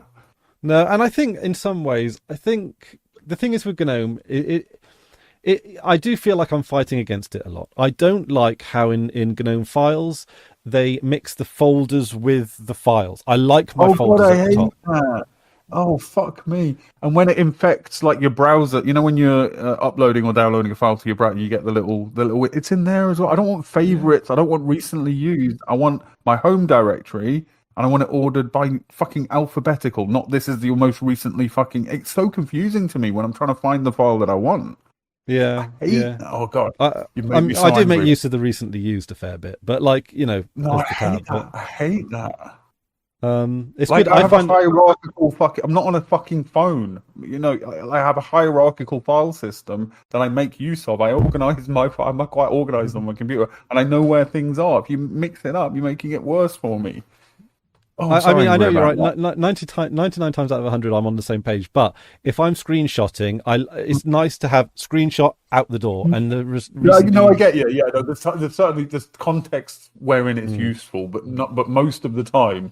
Just give me the standard, because I was thinking about this a while ago. Like, it was actually Danny, whom she's had a laptop since she was a kid. She uses the shit out of a phone. She's Gen Z, so she's on a laptop and a phone all the time. She's got no concept of file systems. She's got no concept of folders being hierarchical and files being inside folders because she uses a Mac. And it's all presented in that kind of in that databasey kind of way rather than. And if file systems have become databases, fair enough, but they're not. They're fucking hierarchical. So I don't know what I'm pointing at, but people who use phones, they've got no sense of it being a hierarchical file system whatsoever. So it's just a concept that's kind of gone out of the window. So even on desktop PCs, we're presented with this kind of non-hierarchical, flat way of presenting files, and I am not used to it. I installed from F-Droid a file manager that keeps things in line for me. Yeah. Oh man, I love F-Droid. It's great. It's saved phones for me in a lot of ways. Basically on my phone I stripped everything out of it and replaced it with stuff from F-Droid. All of the files, all of the gallery stuff, all of that. I think if I use the phone a lot, so I've got this Samsung. I was going to mention earlier, I've got this Samsung phone that used to be my mum's, and it's still got Samsung Android on it. And every now and then, I do something. I don't know what I do, but I touch something in the wrong way, and it's like, do you want to set up Amazon? Not Amazon. Do you want to set up Samsung Bixby? I think it's called. And I'm like, no. What fuck off? No. What is that? Close. It's yeah. The one thing I can't disable the voice assistant. That's it. But that's what Bixby is. Bixby's a voice assistant thing. Yeah. Yeah, because that was like the AI of a couple of years ago, and it's like I wish, right, and if I was a dictator or something, I would make this a rule, right? With any voice assistant software, you should be able to say, "Please uninstall yourself and never bother me again," and it should do that. Yeah, right? yeah. That should be. I would code that into law, and I think it'd be a very popular law. I'd have a lot of laws like that, to be honest. People will like speak their text messages and stuff, right? And I get that. That makes sense to me because phone keyboard is fucking awful. But yeah, I mean, I don't use a phone enough to care about these things. But yeah, they're horrible. Phones are horrible. I swear. Maybe it's because I don't use it that much. But like, I swear, like about a fifth of my inputs are like incorrect. Like I mean, first of all, on this fucking phone, the sort of slide you do to just wake it up and get into the phone. Like my natural default, the way I hold it, my natural slide isn't far enough. Yeah, like just my natural, and I do it 3 or 4 times. I'm like, for fuck's sake, I have to do this, and I'll just press the wrong thing. It's just such a vague, horrible fucking touch interfaces. I would ban those as dictator. I think. I'm kind of okay with it because I'm actually quite a good keyboarder. I use the swish and I just go. Oh, you do that? Yeah. And no, I can't. No typing messages on the phone is a fucking nightmare. It's fine. Fundamentally, you're obscuring the thing you're interacting with. Like when I try and edit a URL in a browser in a phone, when I select the bit you want to edit, with my fucking finger covering like 5 letters either way and trying to. Okay. Here's a life-changing tip for that. Okay. Slide your finger along the spacebar. That'll move the cursor. Does that? Okay. But how would I know? This is what I mean about vague. How would I know that? Yeah, if you know, like that, it's worth like basic. So, yeah, it's just I don't know. Like do you know who I think I learned that from? I think it might have been like Richard Madley on. Who, for those of you that don't know, is a morning TV presenter who's like very bland and not, very, like Alan Partridge, but like the real version of Alan Partridge. He's the guy that Alan Partridge is basically based off of, him and like Piers Morgan and stuff. It's also another thing that irritates the shit out of me. It's got this accidental touch protection. So half the time I'll go to use it, and this thing will pop up saying like, we think you've accidentally touched your phone. Slide all the way across here to prove that you're really actually touching it. And this slide thing doesn't fucking work. I have to wait for it to switch itself back off again before I can use my fucking phone. Yeah, here's an interesting thing. I had a Samsung a while back, and I ended up ditching it because it was kind of rubbish.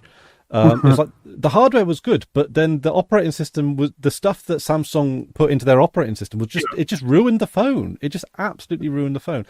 The woman I was dating at the time had a Huawei phone, the Chinese brand, and it was great. The camera was amazing, and it was like a fraction of the price, and it was really, really good.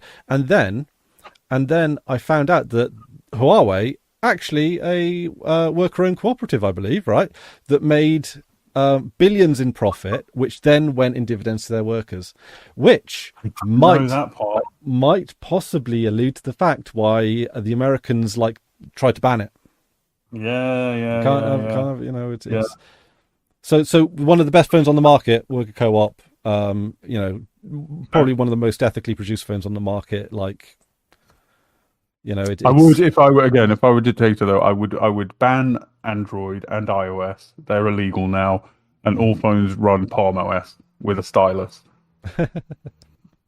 Go back. Palm OS is great. You want a mobile operating system? Fucking Palm. I hated the stylus operating systems. They would no. Did you really? No, I think I think styluses on anything but Palm OS were terrible, but Palm OS with a stylus was wonderful. Okay, I think I got like a hand-me-down of a PDA, which in hindsight now is like basically there are watches that can do more, And but I thought it was so cool because it had a stylus and a screen and all that kind of stuff. And I think I managed to get it to. Because the other one was good. It was the Scions. It wasn't that. It was a Hewlett Packard, but it ran Windows. But like, Right. it Oh was god, rubbish. yeah, no, awful. Yeah, yeah. Because I remember. Do you Windows remember? Yeah, yeah. Windows CE, Windows Rubbish Edition. Do you know what? A lot of bank machines still use Windows CE. That doesn't surprise me. Is Yeah. it still a thing? Do they still make? Oh, for bank machines, yeah. I think it's one of the most widely installed operating systems in history because of like point of sale things, bank machine, like those kind of things. Yeah, yeah. I suppose is it Linux now that uses point of sale stuff? Well, it's always disappointingly few. Like I mean, I don't go out in the world, but you see pictures of like billboards and stuff that have crashed, and it's so often Windows, and it's so weird, and it's so often. I was talking about this to Andrew the other day. I remember seeing one that was like on the escalators when you go into the London Tube. Yeah. And there's those, what are now animated billboards. Like every meter, there's a different billboard, and one of them had crashed. Hmm. So they're each running off an individual computer. Like, I think it was Linux in this case, but why aren't they all like just running like 15 screens? Like any fucking Raspberry Pi can handle that. Why is each one its own computer? My guess would have, I don't know, like if I was just to pull a guess out of my arse, it would be that if one gets vandalized, then the others still work. That's fair. Yeah. You could probably, I mean, you could probably, that would still be the case, but yeah. or it might be it. I don't know if that's the case, but if they mass produce like little boards, they might be cheaper than linking up with HDMI because HDMI cables ain't that cheap, probably really. it. Yeah, you probably buy this thing on its own, as its own unit, but it's odd. It's odd. Yeah, well, it's odd because we think of computers as desktop computers now, but like with all the ARM stuff that's going around, a computer can be fucking. Yeah, I mean, first of all, it's absurd that we have those, and those billboards should just be gone. But yeah, no, yeah, well, you're right. Yeah. I mean, if the taxpayer is going to fund 50% of the London Underground, I think we can do away with the adverts. Yeah. Yeah, we should. Do you know, like, what we should do? So, okay, this is a terrible idea, but I think it's Sweden that has a national Twitter account, and a random person gets selected every day to be in charge of the Swedish official Twitter account. And it's like, could we do that for some like London advertising billboards? Like there's a lottery, someone gets selected. That's kind of like when we were talking about like rejuvenating the high street and what we would do with it. I mean, we were talking about like off air. But yeah, just like sort of screens that were just like just for people to use for like I've made an animation project, or here's my artwork, or just like here's pictures of my dog. Just send it rather than ads. That'd be beautiful. Yeah, like memes. Oh my god, yeah. Because the thing is, right, I do like memes as an art form because they are like they're kind of like the art of the proletariat, aren't they? They're the art of the people. They got the commentary. They say things. Some of it's quite insightful, and it's and some real fucking wit sometimes. Yeah. Yeah. I mean, I can get lost on Reddit just looking at the memes, to be honest. Oh my god! Right. So, have you caught up with the debate with the vice presidential debate? I've not watched it yet. Did he literally say that during the debate? Yes. Did he literally say the agreement was you weren't going to fact check me? Yes. That's insane. Yeah. That's absolutely fucking insane.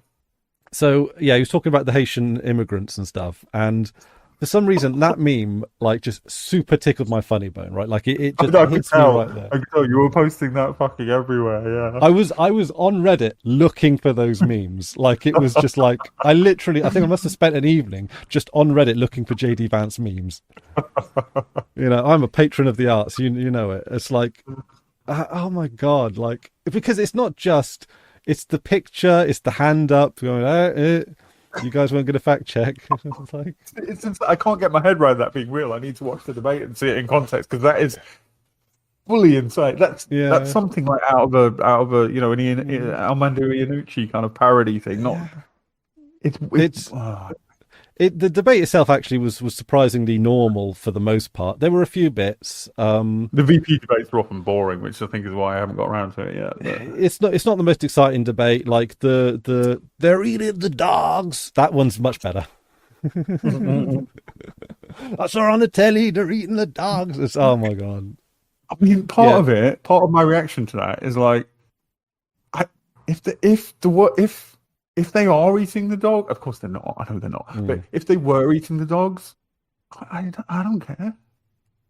I don't like dogs. Yeah, it's like. Well, I mean, I love dogs. You know, the occasional cat gets caught in the. I don't. It's they're going to eat some animal. Yeah. Well, I mean, I don't eat animals, so they're like it's like I see, like it's a relatively level playing field. If you're going to eat. If some Haytons move into across the street and I smell a barbecue and I go around and they're barbecuing a dog, I'll have some. Well, okay, that's the last episode of Freebooters then, I guess. Nice knowing you guys. I'd eat a dog. No, I mean, like a dog or a pig is, the same. It reminded me that I walked into my parents having a conversation once while watching, I think, like a Richard Attenborough documentary. About do you mean a David Attenborough? What did I say? Yeah. Not Jurassic Park. And they were talking like, what's the cutoff point of animals you would eat? And they both agreed, like very like firmly agreed that they would draw the line at monkeys because they have hands. Oh my god! I never even thought about how creepy it is to eat an animal with hands. That was where they drew the line, and they both. Oh my god! Imagine because it's got hands. Obviously, you're not going to eat something with hands.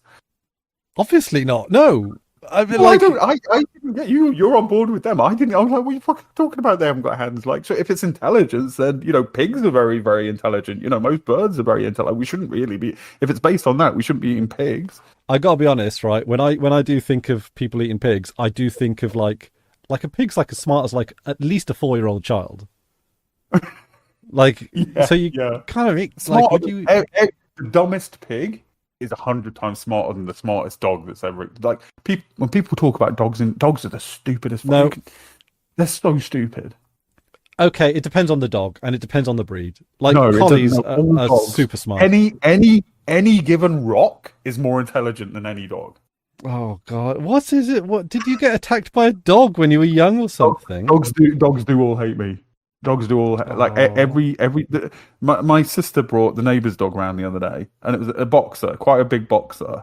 And I kind of dislike, but I don't really dislike dogs. I stroked it. I let it sniff my hand, this is my smell.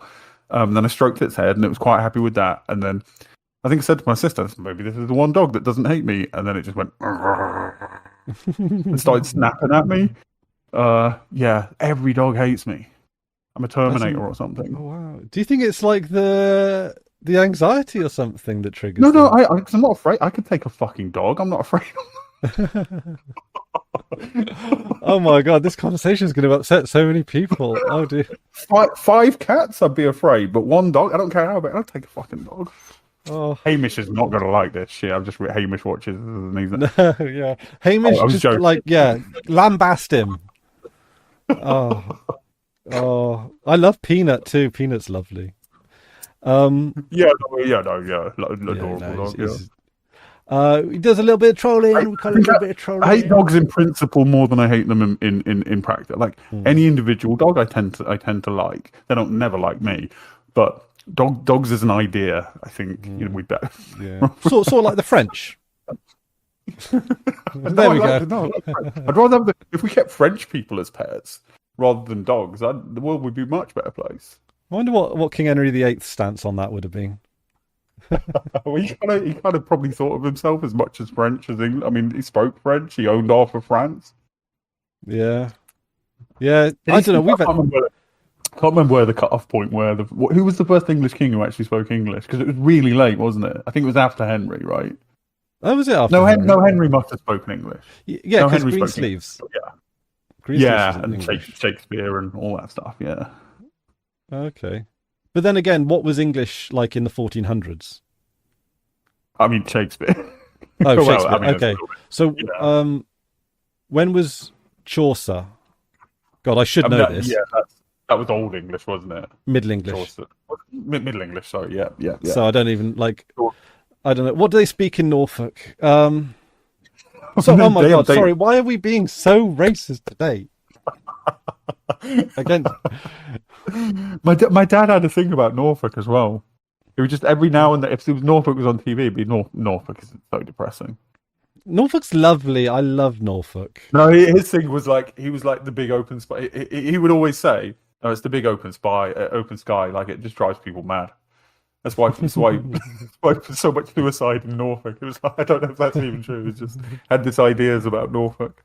I didn't observe an unusual amount of suicide when I lived in Norwich. It's nice, just a very nice place. The people I kind are of get nice. with the big sky, with that like perfectly flat horizon. Yeah. Of just that's unsettling. Well, it's when you play. Do you ever play GeoGuessr? Yeah, well, you don't like GeoGuessr, but like when I play GeoGuessr and I'm in America, that's not like that's in one of the flat bits of America, the Midwest, where it's very flat.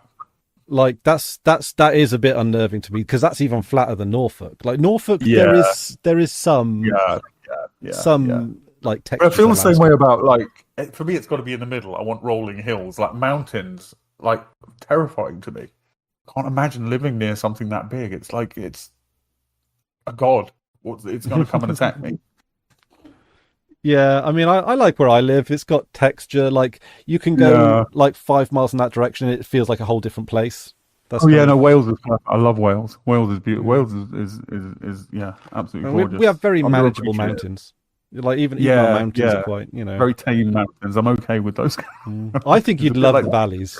Like you kind of. I've spent a lot of time in Wales. I love Wales. All of Wales, every bit of Wales, and the people. I love the people in Wales. Yeah. I love. I don't know. I've definitely got a soft spot for valleys, folks, because they just got a realness to them. Like there's. Yeah. And to be honest, there's a weird kind of like living in a valley is just a kind of isolate. Even in this modern connected world, it's a kind of isolation. Yeah. It's a preserved culture as well, and I think like with a lot of valleys towns, they still have kept a lot of that community spirit that I wish we had here. Yeah. I mean, the problem with your town is it's become a commuter town for a bigger, so it's rich people treating it as a suburb, as opposed to those communities, which it's because they're poor. You don't get people coming and wanting to move there. And I guess having the good schools in the area is a curse as much as a blessing, right? Because it drives the house prices up. Nothing drives house prices up like a good school. Like seriously, I've more than once contemplated putting lead in the drinking water just to get somewhere to live. Like that's gonna get us cancelled. Speaking of valleys and all that, it's like again, our friend Danny. She was caught in the hurricane. The worst hit part of North Carolina. So her Townsville, she's had no power. Townsville got no internet, obviously, no water. And she got her data back recently, and she was telling me because she didn't have a phone, she didn't have a computer, she started wearing a wristwatch, which I thought was interesting. Because she needed to know the time. I mean, you got no phone, you got no phone, you need to know the time. You got to go back to wearing a wristwatch, and I thought that was and I said, you think you're going to carry on wearing it, even when? And she was like, yeah, I think I'll carry on wearing it. So that's interesting. I was given a really nice wristwatch for Christmas last year or the year before I think, and it's lovely, but the weight on my wrist is difficult to get used to. I think if I wore a wristwatch now, it would be one of those. I think they're quite fashionable now, but the old 80s Casio, not even the bigger one, like the little Casio ones that literally just digital time. That's all. Maybe a little light or something. That's what, and they're very light. I think that's what. I think I'd be very utilitarian about it. Yeah. It's. But yeah, you're. I don't want an analog watch because I literally can't tell the analog time. I cannot read a fucking analog clock. That's the case with a surprisingly large number of people, and I never like. I mean, when I say I can't, you give me. I mean, like genuinely, what would probably 30 seconds to tell what time? Maybe not 30, like 20, 30 seconds to work out what. Yeah, no, awful. Yeah, I'm a bit like that with numerical dates. Whereas like I have to count. I still have to count. Oh, like there are some. Like I know that September's 9 and May is 5. Oh no, yeah. And November's 11 and 12. Yeah, September 6 to 9. There's what's the word for when like sounds? There's a synesthesic thing with September and 9 fitting together. Even though it's absurd because sept means 7, the fucking Roman emperors fucked that up. Yeah. To be honest, to me it's the opposite, the unsynth thingy. Oh really? Yeah, it's like I know it's 9 because it's not 7 because it should be 7. Bloomin' Julius Caesar. That is one of the stupidest things. Who was it? The Romans that did that? Did they fuck up their own months? They named them They named some of the months after numbers, the number of the month, and then they commemorated 2 emperors and shoved them in. Mm. Oh, who thought that was a good idea? Can we undo that? I see. The thing is, right, depending on how you want to like lay out the calendar, because you could do a base 10 sort of system. However, what I reckon would be the most ideal system would literally to be having the orbital calendars, right? The lunar calendar, because having a year of 13 months exactly works so much better than it sounds, right? I know 13 prime number, but actually, if you divide the year down into weeks as a result of that, because if you have 13 months, 13 lunar months, each month is exactly 4 weeks long. So you can easily break the year down into halves, thirds, quarters. I don't know about thirds, but quarters. And then like the year is the year because that fits with the seasons, and a day is a day. Like you can't really have like you can maybe have like base 10 hours, minutes, and seconds because we kind of do that below a second, right? Yeah. No, I'm on board. Yeah. You've mentioned this before, and I'm on board. Yeah, with going to anything that makes more sense than our current. But also get rid of time zones. We just have the same time everywhere. UTC everywhere. Yep. I cannot believe we've got daylight savings time still because that's some ancient farmer stuff. That just it's like a sleep trial twice a year, right? You got to get used to slightly different sleep pattern twice a year. But it does. If the things I've read are accurate, I don't, like it does lead to like more people die. Just like heart attacks and stuff during the switchover. So, and then you get UTC everywhere. Like we just wake up at different times because the thing is, there might be some argument against UTC with it being very Eurocentric. I'm okay with basing it somewhere. I mean, China would make sense as the most populous country. Stick it in China, or if India wants, I'm okay with it being based somewhere else. Yeah. No, I don't have a problem where it's based. Like it's relatively arbitrary. Maybe we can have a drawing competition to determine where it gets based. Here's an idea, right? Because it's a longitudinal line, right? How about the most amount of land along a longitudinal axis? Yeah, I was thinking. My brain was going down the same path, but I was thinking most sea. Oh, okay. Because most land, you're kind of favouring those people. Most sea, you're favouring nobody. Yeah. Well, actually, yeah. Because isn't 00 the coordinate 00 just a random place in the ocean? Well, it's because the British invented the measure we use for longitude. So we put the prime meridian in Greenwich, right? Yeah. Where the Royal Observatory was. Yeah, but locational coordinates. I think it's because it's the busiest, it's the theoretical busiest part of the ocean, but it's not actually the busiest part of the ocean because it's a random place in the middle off the coast, like off the west coast of Africa, I think. Yeah, well, it goes through Greenwich and then down through. Is it Libya? No. I'm talking about the other one. Oh, what are you talking about? The sea place in the 00 coordinate sea place. What? I didn't know we had such a thing. I think there was. I think I saw it where the equator crosses the prime meridian. Null Island. Null Island. It's the location of 0 degrees latitude and 0 degrees longitude, where the prime meridian and the equator intersect. There is no landmass located at these coordinates and is not actually an island. The name is often used in mapping software as a placeholder to find the correct database entries that have erroneously been assigned to it. So they can attach. So that's why it's Null Island. That's interesting. It's in like I want to say the crook of Africa. Like the Yeah. the Yeah. embrace of Africa. So is it? But so There must be a point longitudinally on the globe that's all sea all the way down, right? I mean, ignoring the Antarctica. yeah, be in the Obviously. Pacific or something, right? Yeah, there must be somewhere. Yeah, let's pick Yeah. Do you ever see like those like little Pacific islands, and it's like it's tiny island surrounded by thousands of miles of just sea, and you think, terrifying to me. yeah, it's like it just almost looks like on a map that like one wave would just like.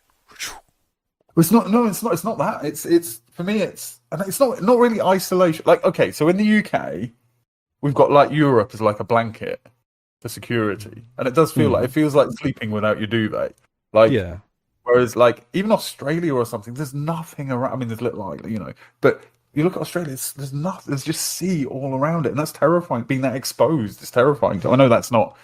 Whitfield standing about Australia is quite big, but you know what I mean. Like, Yeah, although how many wars has Australia been in that it didn't get like roped into?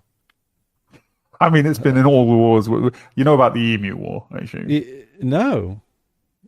So Australia literally fought a military war against the emus and lost.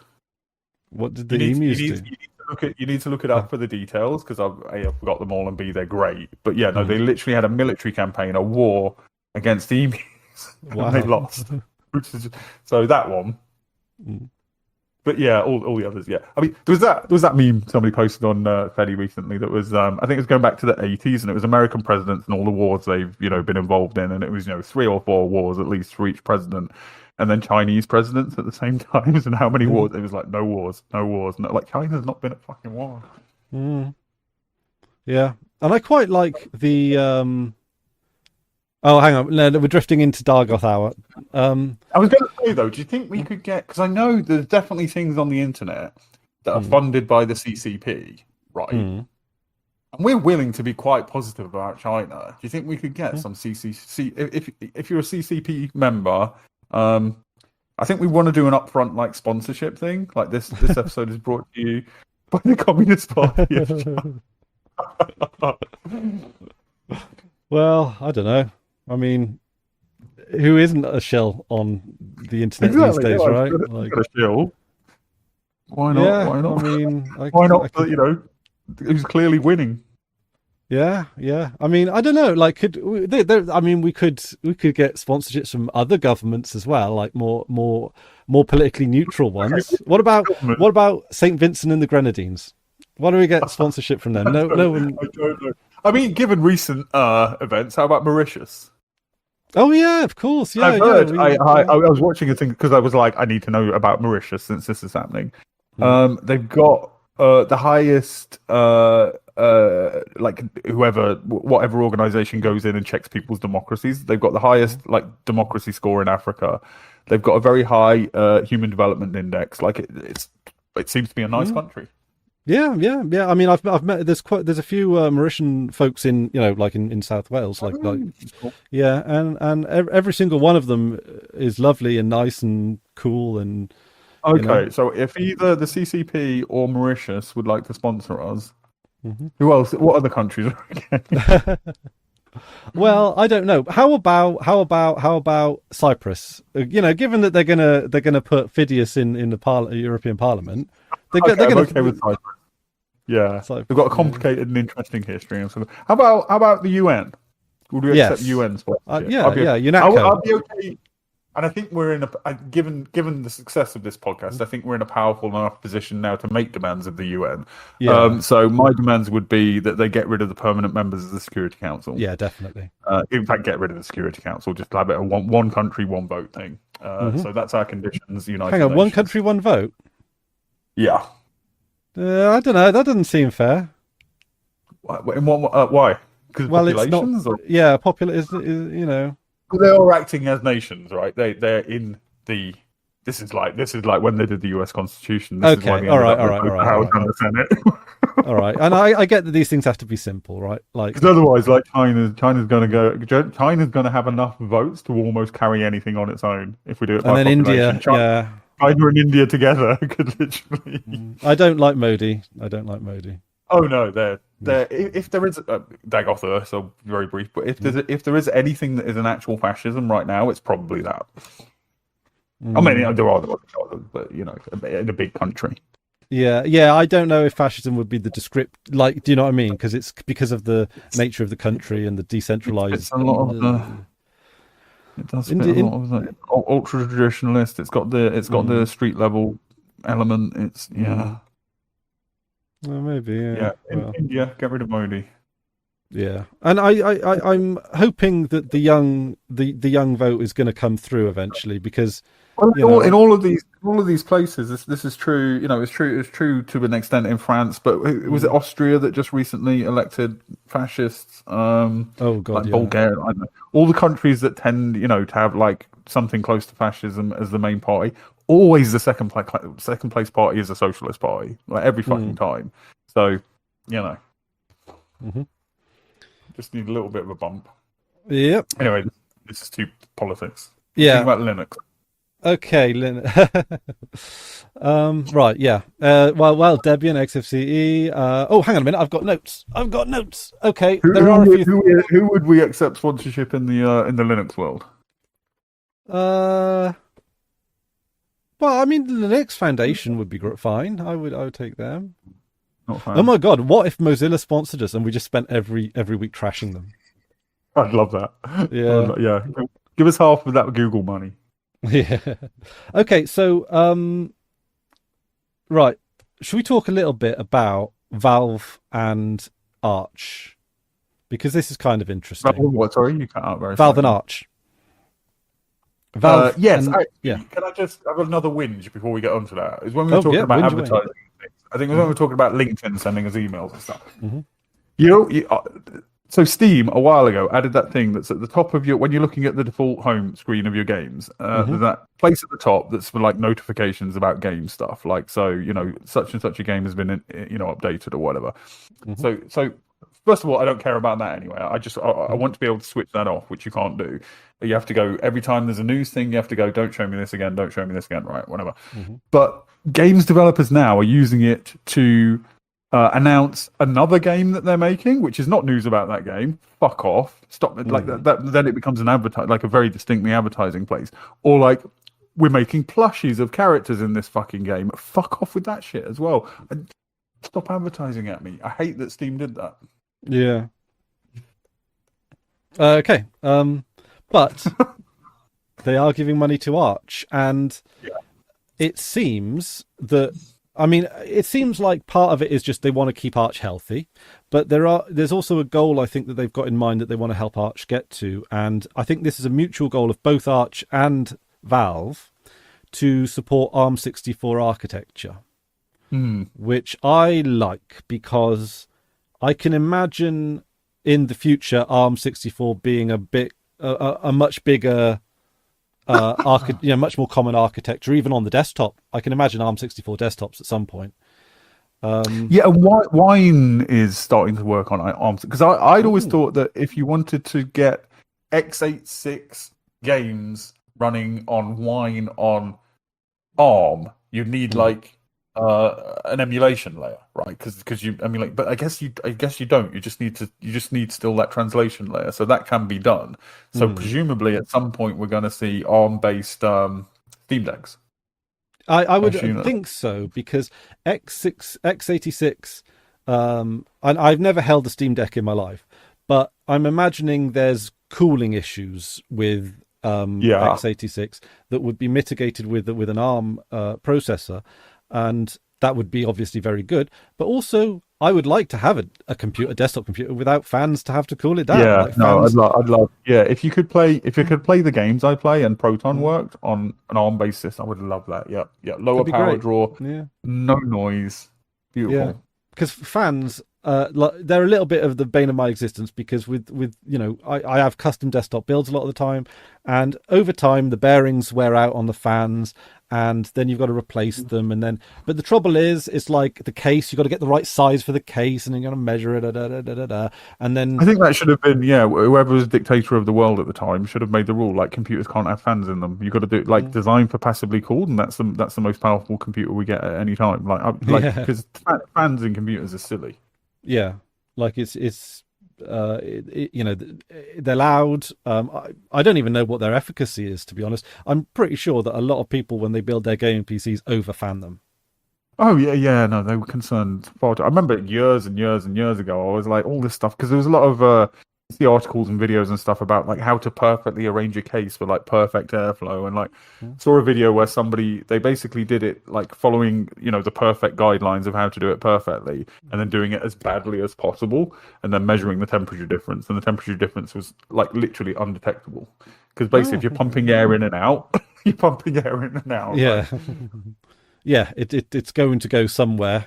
So yeah. Now, when you say as bad as possible, I assume thermal paste can fuck off, fans can fuck off. When you say as bad as possible, right? Like, I assume you don't mean that they just turn the fans inward, or like. Oh no. So it was just like put all the cables right in front of the fan, as obstructing it as possible. Everything all in the top of the case, where it was all creating pockets and corners and stuff. Yeah, but it was not like wiring up backwards or anything like that.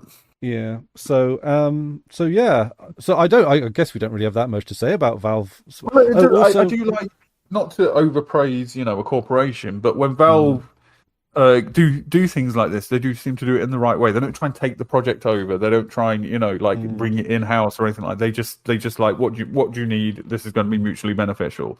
Like, they're not doing it out of the kindness of their own hearts. They're doing it because they need it, but they're doing it in the right, much as the CCP would, because they are pure and good and only do good things.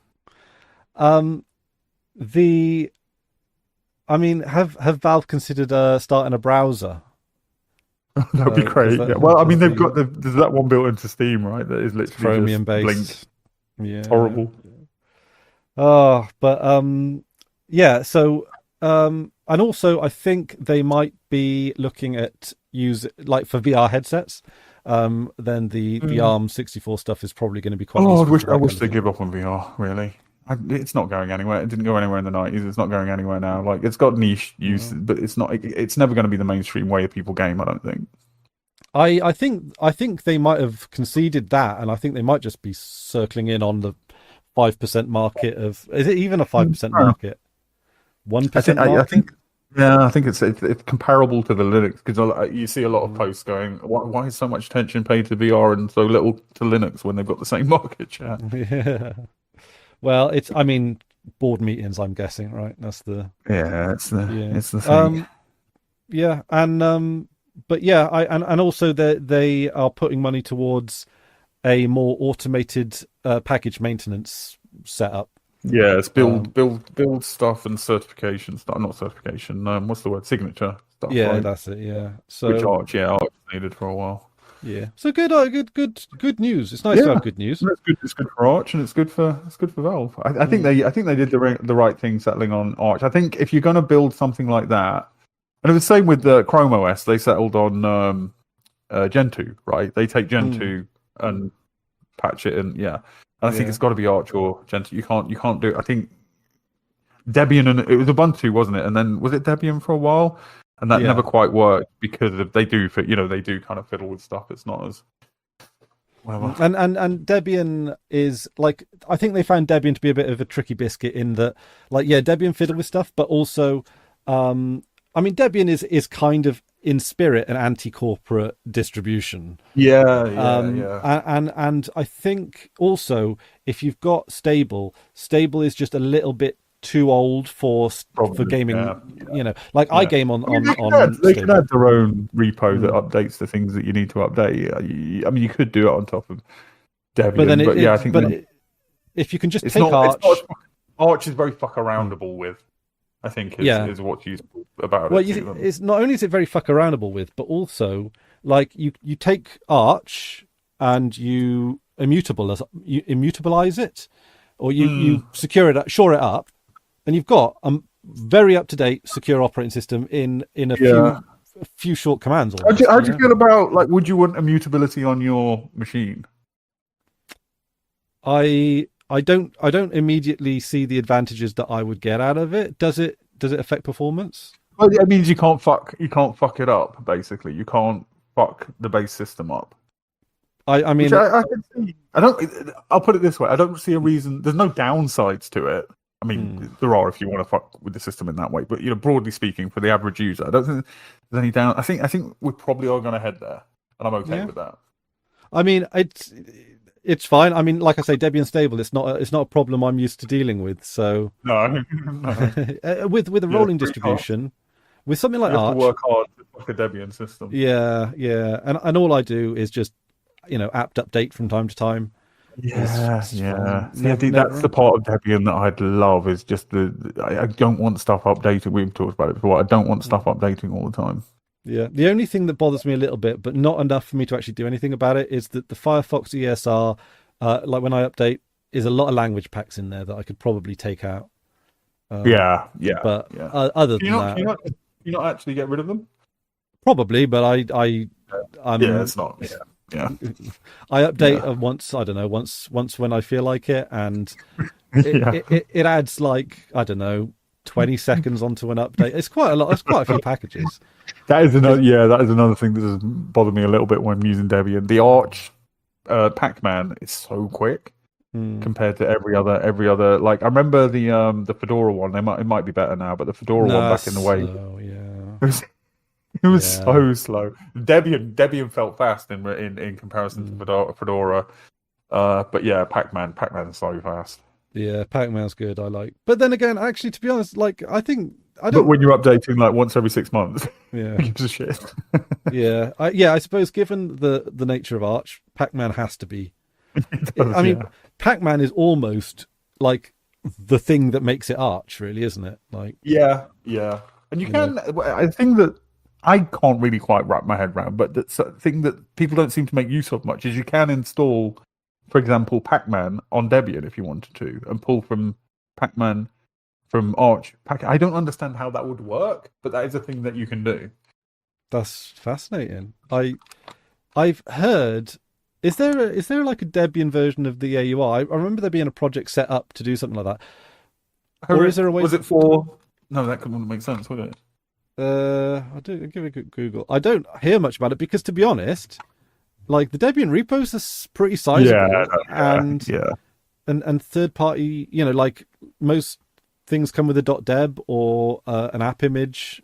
Really, failing that, a Flatpak. Yeah. So I don't think a Debian AUR fills a gap there. Oh, I did a quick. Obviously, back in the day, Ubuntu did it with what were they called? Was it GetDeb? No, Ubuntu's where it was essentially just a third party repo, but they had some system for what were they called? Oh, was it? It wasn't like Juliet or something like that, was it? No. No, it had. Oh God, A P. Feeling old. I think it was a 3-letter acronym or something like that. You're not talking about PPAs, right? PPAs, that's exactly what I'm talking about. Yeah, which all that was really was a third-party repo, but there was a mechanism for incorporating it into the package manager in a seamless way, and that was the wrong way to do the AUR essentially. Yeah, because it being third-party, it would always break, and you want it in one place. Yeah, you don't want to have to add a PPA for every project. You just want to have a PPA that you add, and then all of the third party stuff goes in there. Yeah, I think I see the upside the other way, but well, it's like FlatHub. Yeah, a default. Yeah. I'm so down on Flatpaks now. For a while, I was okay with them, but I'm down on them again now. I mean, anything that I could have used for a Flatpak, I can do in a web browser. Yeah, I'm pretty sure, unless it's something that's just a newer version of what I've already got, and I'm happy to wait. Yeah, no, yeah. I really need a piss. Are you okay on your own for a moment? Yeah, sure. I can talk about. Oh, yeah, I've got something to talk about. Okay, so Fediverse news. so I don't know if folks have heard, but Dansup, who does the uh, Pixel Fed software, is working on a TikTok, Instagram Reels kind of thing, where like TikTok, Instagram kind of thing, but for the Fediverse, right? So it's like videos. It's called Loops, and I've signed myself up for an open beta. So that's Drew's kettle, by the way. I don't know if it might. I think it might actually get muted out. But yeah, so I've signed myself up for for the, I think it's closed beta actually, and I'm looking forward to seeing how that goes. I've been playing around with like shorts a little bit. I know that probably if you're watching certainly this far into the podcast, you're probably not going to be super interested in shorts, but I will be interested to see how it folds out on the Fediverse and so on. There you go. I was talking about Loops. Do you know Loops, Drew? No. No, it's like TikTok for the Fediverse. Okay, cool. It's not out yet, but I've signed up for the closed beta and fingers crossed. So that's when America bans TikTok. That's what we'll all be on. Yeah, I'm surprised that so many Americans are still using TikTok, given that it seems to be. I think it'll be one of those things where, because it's not, when something's kind of waning, I think you can ban it and people will go, oh, I'll just find something else. But TikTok is so pervasive that I think people will get VPNs. They'll head it that, because I assume it's just going to be a DNS block, the same way that like Pirate Bay's blocked here. So there'll be proxies, or Yeah, possibly. I think VPN sales are going to go through the roof. Yeah. invest in VPNs. Actually, I don't like. I think when I signed up for NordVPN, it gives you like an affiliate link. So I didn't... if anyone's thinking about getting NordVPN, give me a shout on the Fediverse and use my link. I guess I don't know. Sponsored by NordVPN. I'm on a VPN now. I'm on so my friend signed up, so I'm on one of their slots on Proton. Actually, was the cheapest at the time, and they went with that. Okay, what's the speeds like? It seems fine. Yeah, it's got. I'm just connecting via. I didn't install a client or anything. I'm just connecting via WireGuard with WG Quick. Just starting that when I boot, and yep, not noticed any difference. Fantastic. I just used the NordVPN app. Just works very good. It's a command line app. Yeah, no complaints really. I picked NordVPN because it was A, cheap, and B, had an app. I had CyberGhost before then, and I was using OpenVPN, and I don't know. I just like the app just takes a whole bunch of steps out of it, and that's. Yeah, I was on back in the day. I was on Mullvad for a while because of the WireGuard thing, really. And I kind of realized like I don't really need like the only thing. Like I'll take a VPN if it's free because it's just ISP fuck off. And geo-spoofing. That's all I really care. Like, it's not a security thing for me. It's basically just just a bit of privacy from my ISP, and geo-spoofing when I want to watch American whatever. Yeah, same for me. It's like the Yesterday Today is not available in the UK. That's the John Oliver show, which is quite new. Okay. But I use it for basically, I don't want every website I know to every website I go to have my email address in their logs. It's just it's just I don't know, hygiene, I guess. I think of it as now I've got access to one. I just leave it on. I'm not gonna dick around with turning it off and on. But and of course it's piracy as well. Yes. Yeah. But we would never do anything like that. Oh no, all pirate shit out of everything. It's your moral responsibility. Responsibility. No, I mean it's the only way I'd ever want. I couldn't give Disney money. Like no, I mean they're bad in every way, really. Even before it makes it legal to murder your wife. Like I don't want to give Disney money. No. And I certainly wouldn't want them to murder my wife. That would be awful. That would be pretty bad. Yeah. There's one more thing I've got on my notes here that I would like some feedback, second opinions, or whatnot on. Because Hang on, just before we move on, are we okay with Disney sponsorship? I'd take that money. I think. Do they own Machinima? I don't know. I think they own everything at this point. Yeah. I'm pretty sure that with Disney sponsorships, they do make you sign a you can't badmouth Disney. Oh no, we would no. That would be part of our contract. We have to be able to talk about how they murder wives.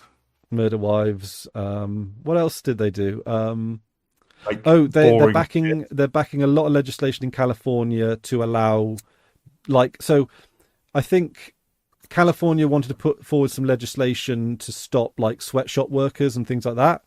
To stop importing things from sweatshop workers, and I think Disney fought pretty hard against that bit of legislation. Yeah, they avoided all that in Florida because they're basically functionally a separate country, right? They are literally a kingdom. They're literally their own people.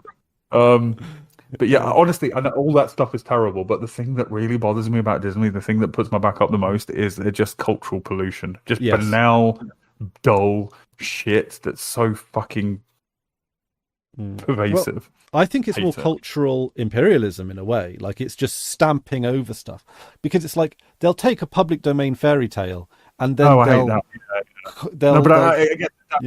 That's true. But that is what makes me angry is just their corrosive. The corrosive effects they have on what is considered, art in the broad sense, just the Marvel slop, Star Wars slop, the Disney slop. Fine. I know, it's bad. I'm not proud of it, but I've heard Andor's good. I intend to watch Andor. Andor's good. I like them all, to be honest. I liked Ashoka. I liked Mandalorian. I liked I like the Acolyte. That was really good, and everyone in it was really sexy. This is the thing. When you see, here's the secret, right? And I don't want to be too identity politics about this, but women are really good showrunners for Star Wars. We figured out, right? Bit late, but it's because the thing is, yeah. I think she's Leslie Headland. I think her name is the showrunner. Isn't the fan base? Is it sexist? Because I've heard the fan base isn't happy with her, right? There's a lot of and it's I think it's just bigotry, because it was a solid survey. Right. It's basically because there weren't that many white people in it. Not that I gave a shit, right? One of those things, right? Yeah, there was. I mean, I'm sure there was a token white guy somewhere in it, but I mean, come on, everyone in it was hot. What are you complaining about? I'm cool with representation. Particularly does anything, but representation is good. I mean, I don't care what ethnicity or race or whatever they are. It's fine. Yeah. I mean, when I say representation doesn't do anything, of course, it's better to have people represented so they can see people who look like themselves. Blah blah blah. But it doesn't achieve anything politically. Yeah. It is something that is nice to have, but it's not a political thing in that sense. It's a reflection. But it's it is kind of weird when you've got shows that are all white people. Yeah. I mean, depending on if it's set in rural. Midsummer Murders, for example. Yeah, that Well, even that you would think anyway. But okay, so I'm pro representation, but I'm also pro objectification. I think the idea that we shouldn't objectify each other sexually, we are, it's not everybody has to, but it's a thing that shouldn't be, frowned upon. He's sexy, she's sexy. There's nothing wrong with thinking that. I refuse to admit that it wasn't the sexiness wasn't deliberate. If you look at the audio descriptions, they kind of they go to town on some of the descriptions. A sexy man walks into the kind of he's disrobed. There is a disrobing. It's good. They kind of add a bit of sex into Star Wars, and it's kind of good. It's kind of. I do have a problem though with the Andor logo. I cannot. My brain refuses to see that as Andor. It looks like Anquir. It looks like Anquir. Okay, yeah. Yeah. But yeah, no, and Andor's kind of good. It took me a few episodes to get into it, but it's like film noir. It actually is it's kind of like Star Wars meets The Expanse in a little bit. I can see that. Yeah. But the thing I liked about The Acolyte was that it was a riff of the old kung fu movies. So instead of having, there was I liked that because it was set in the past. They had these big clunkier lightsabers, but really there was a lot more like kung fu kind of action, and the effects felt very much like those old Bruce Lee kind of kung fu movies, and it just kind of. I did watch. I now and then I watch Red Letter Media, and I did watch Red Letter Media ripping the piss out of Acolyte. I mean, it's yeah, but I don't know. I had a good old time with it for what it was. I think it's fine. When I call all these things slop and that, like I've got things that are slop that I enjoy. Like sometimes, it's absolutely necessary for us to sometimes just switch our brains off and just watch some slop and just it's recuperative. So I'm not snobby in that way. But my problem with Disney is it's all they make, and they make people think that's the pinnacle of culture. Yeah. I think not to go too far to defend the new Star Warsy stuff. I even think there's some social commentary in there. Like in The Mandalorian, they talk about how the New Republic was so keen to demilitarize that they left themselves open to the pseudo-fascists that come in the new trilogy. That's a bit neoliberal, right? Well, exactly. The New Republic is like it's a criticism of neoliberalism, and a criticism of was it like the New Democrat Party? Was that what Bill Clinton was on about? I think you've just cut out there a little bit. Is that thing? Oh, Drew, you're cutting out. You're roboting. Uh-oh. Do you want to reconnect? You might need to reconnect. Yeah. Oh. How you do? I can hear something. Oh, are you back? Am I back? I think you're back. I'm back. Okay, that's the first time that's happened. Oh. Was that a VPN issue, or did you just reconnect or something? No, I just checked what my internet was doing, and then it was okay again. So just looking at it fixed it. Just a dip. Sorry, you were saying. It's that thing we've talked about though, where corporate, particularly it's worse coming from Disney, but there are so many Disney films where a corporation is the baddie. The thing is explicitly critical of corporate behavior and corporations owning too much and monopoly, and then it's Disney. It's like it's okay. All they're demonstrating is that it doesn't fucking do anything. Actually, I think what Andor does quite interestingly is that it explores the link between corporatism and fascism, which is, Andor does sound interesting. It sounds like I don't think Star Wars is a very easy place to tell an actually kind of grown up story. And again, that's not a criticism. Telling fairy tales is cool. But Andor does seem to be that, which is interesting. Yeah, but it's almost the case of like you wouldn't know it's Star Wars unless someone told you. Yeah. And then I'm like, well, I kind of wish it wasn't. Like why does everything have to be? The reason why it does work in Star Wars is because it criticizes the broader universe. The politics of the broader universe. Yeah. Like the neoliberalism of the New Republic and the corruption of the New Republic and the rise of fascism, or their version of fascism, imperialism in Star Wars.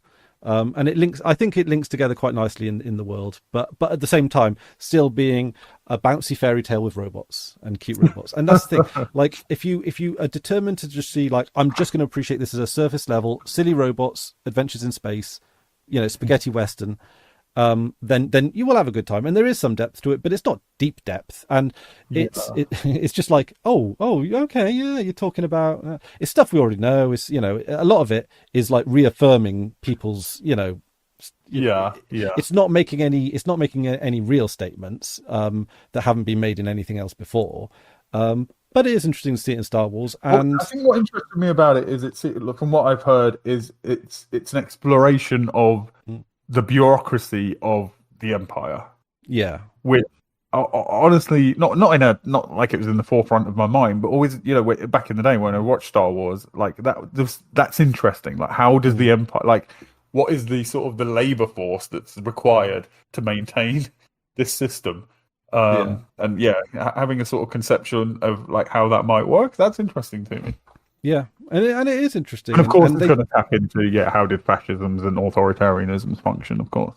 Yeah, but you know, yeah, the Star Wars universe is an interesting universe that does seem to bounce between fascism and neoliberalism regularly, which is, Well, it you know, was made a lot of these things that are made by sort of boomers coming out of the '60s and the mm, counterculture.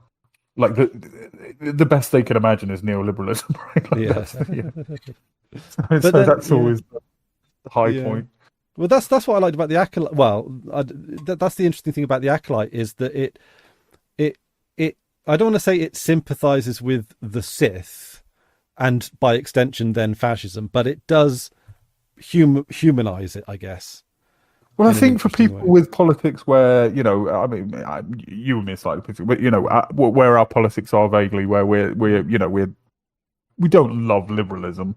Mm, Um, I think often, like, it's coming to Morrowind, mm. maybe Dagoth is the hero, and like, Yeah. same with, maybe the Sith had a point, like, and especially if you watch, the prequels, Mm. is that the New Republic in the prequels? Yeah, it's New Republic, I right? think it's the New Republic. Yeah. No. Oh I mean, no. It's the old. No. It's. I think it's just the Republic that's just whatever or the republic it High is anyway Republic. in the Yeah. in the, in the Yeah. prequels. That is clearly a dysfunctional system.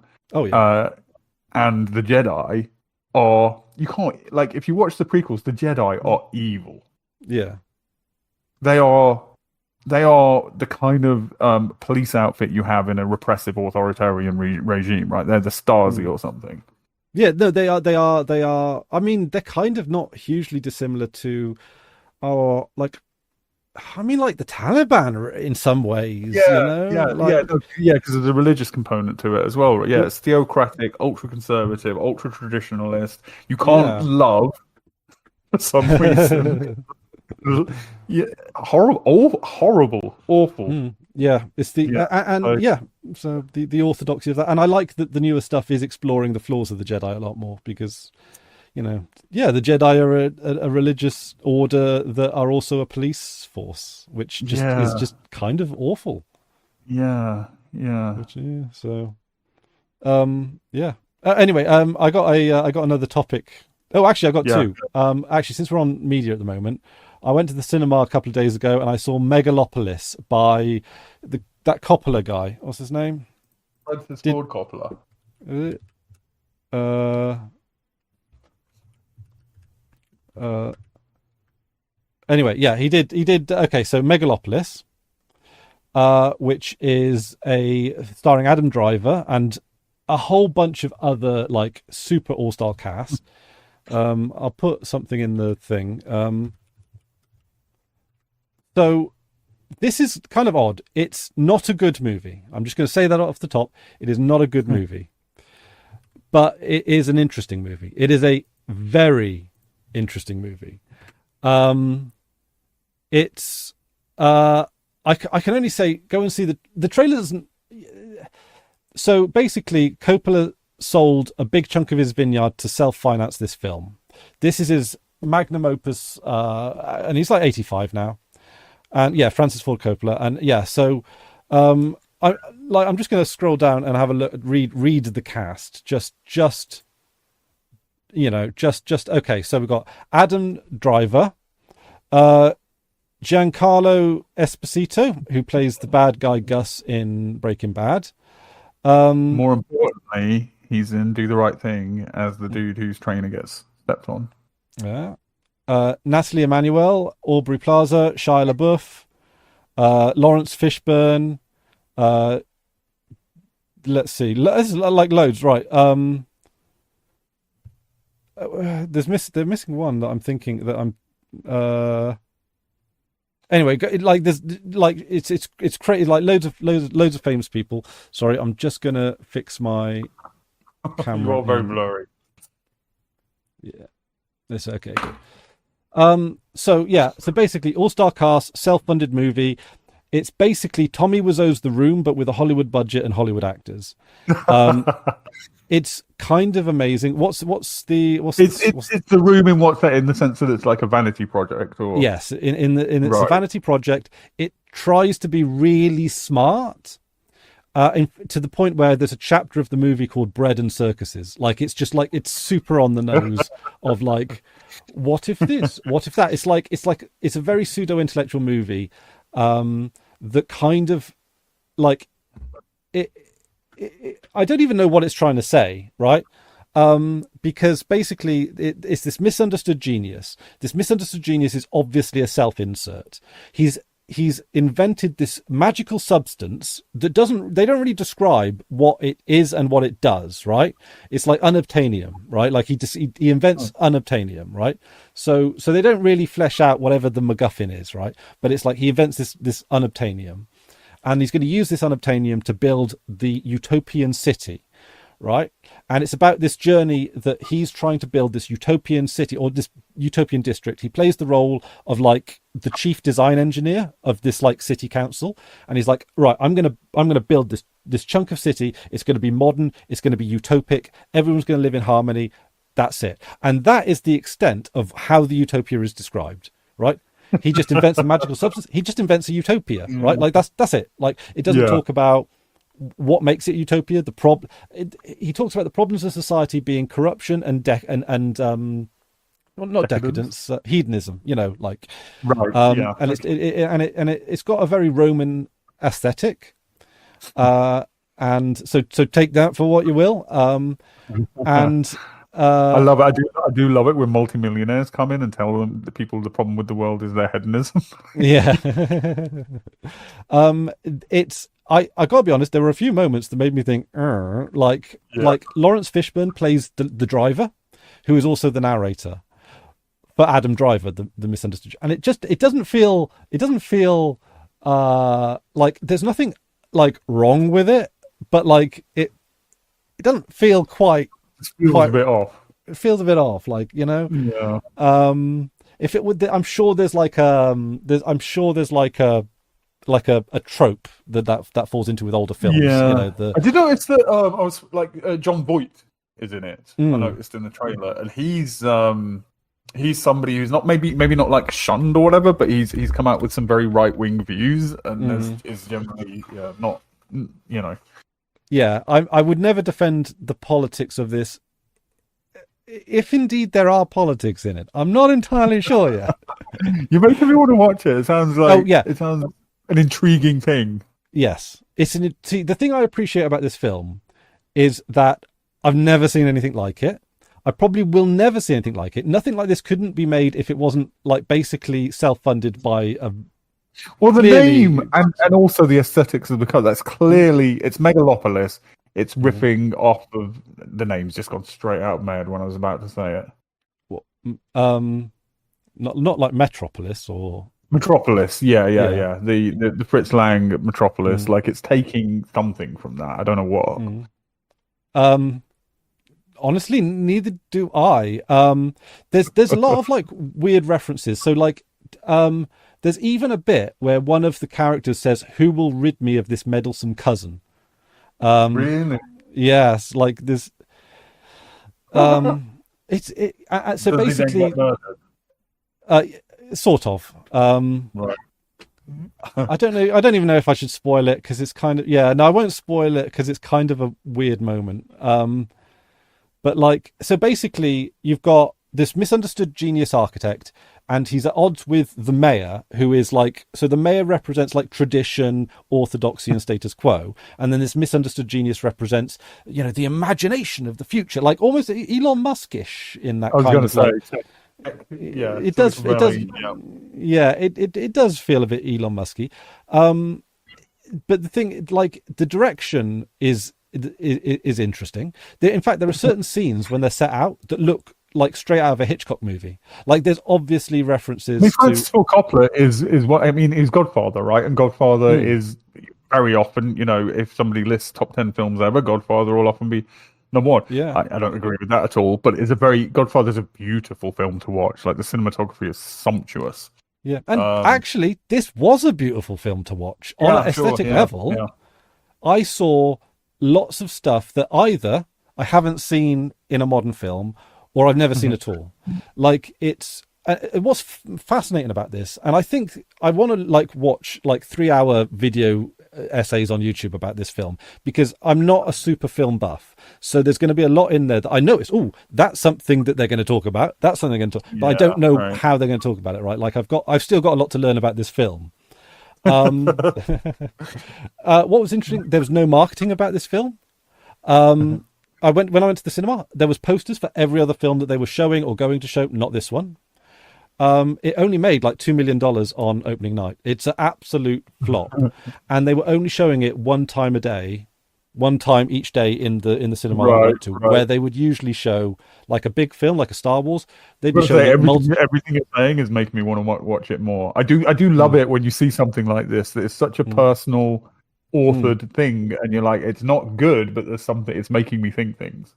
Yeah, it is making me think things, and I did enjoy it, even though like someone billed it to me as the worst film they've ever seen. The cinema was in hysterics. I can't believe how bad it was. I didn't quite get that because, and I think maybe it's because I appreciated some of the things that it failed at. If that makes sense. Like clearly Coppola he's just shot his heart out there.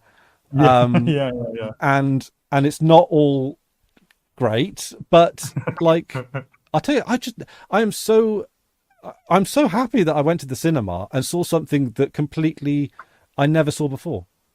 Like, I mean, okay, first thing I'll say is I'm going to watch this. I want to have a conversation with you after I've watched it, because it seems like that we've got stuff to dig into potentially. But it speaks to something that I think about quite a lot, which is like we shouldn't put artists on pedestals in the way we do. And expect that, like, again, Francis Ford Coppola, he made The Godfather, one of the best regarded films in cinema history, beautiful cinematography, blah, blah, blah. Like, somebody making one masterpiece is enough. We shouldn't expect them to be... And I feel the same way about Ridley Scott. Like, Alien, it's an amazing film. It's overstated, I think, often, but it's an amazing film in a lot of ways. Ridley Scott has not made anything else good. And people will say Blade Runner, but no, it's fucking boring. It's like beautiful, but boring. I think we should, if a director makes something good, our expectation should be, well, that's the good thing they've made. Like, we're not going to expect anything else from them, rather than they made a masterpiece, so we're going to expect every single thing they make afterwards to be a masterpiece. Yeah, but I mean, I'm glad this film was made. I'm glad I saw this film, right? Because to contrast it, the film I saw before this at the cinema, which was like a couple of weeks before that, was Deadpool versus Wolverine, or Deadpool and Wolverine. I was just about to say, I've not seen it obviously, but as you're describing it, I'd rather watch that than another Marvel film. I'd rather watch a failure that's trying something than Yeah, and I completely back that. Like, Deadpool and Wolverine was exactly what I expected. It was Marvel slop. It was, It was an evening. It was something to do in an evening, but that was about the extent of it. Like, I don't even. I'm not sure it's entertaining. It's not for a second. We're saying they're not. They're literally fucking engineered. They're micro engineered to be entertaining for sure. Yeah. But they're not fulfilling in any way.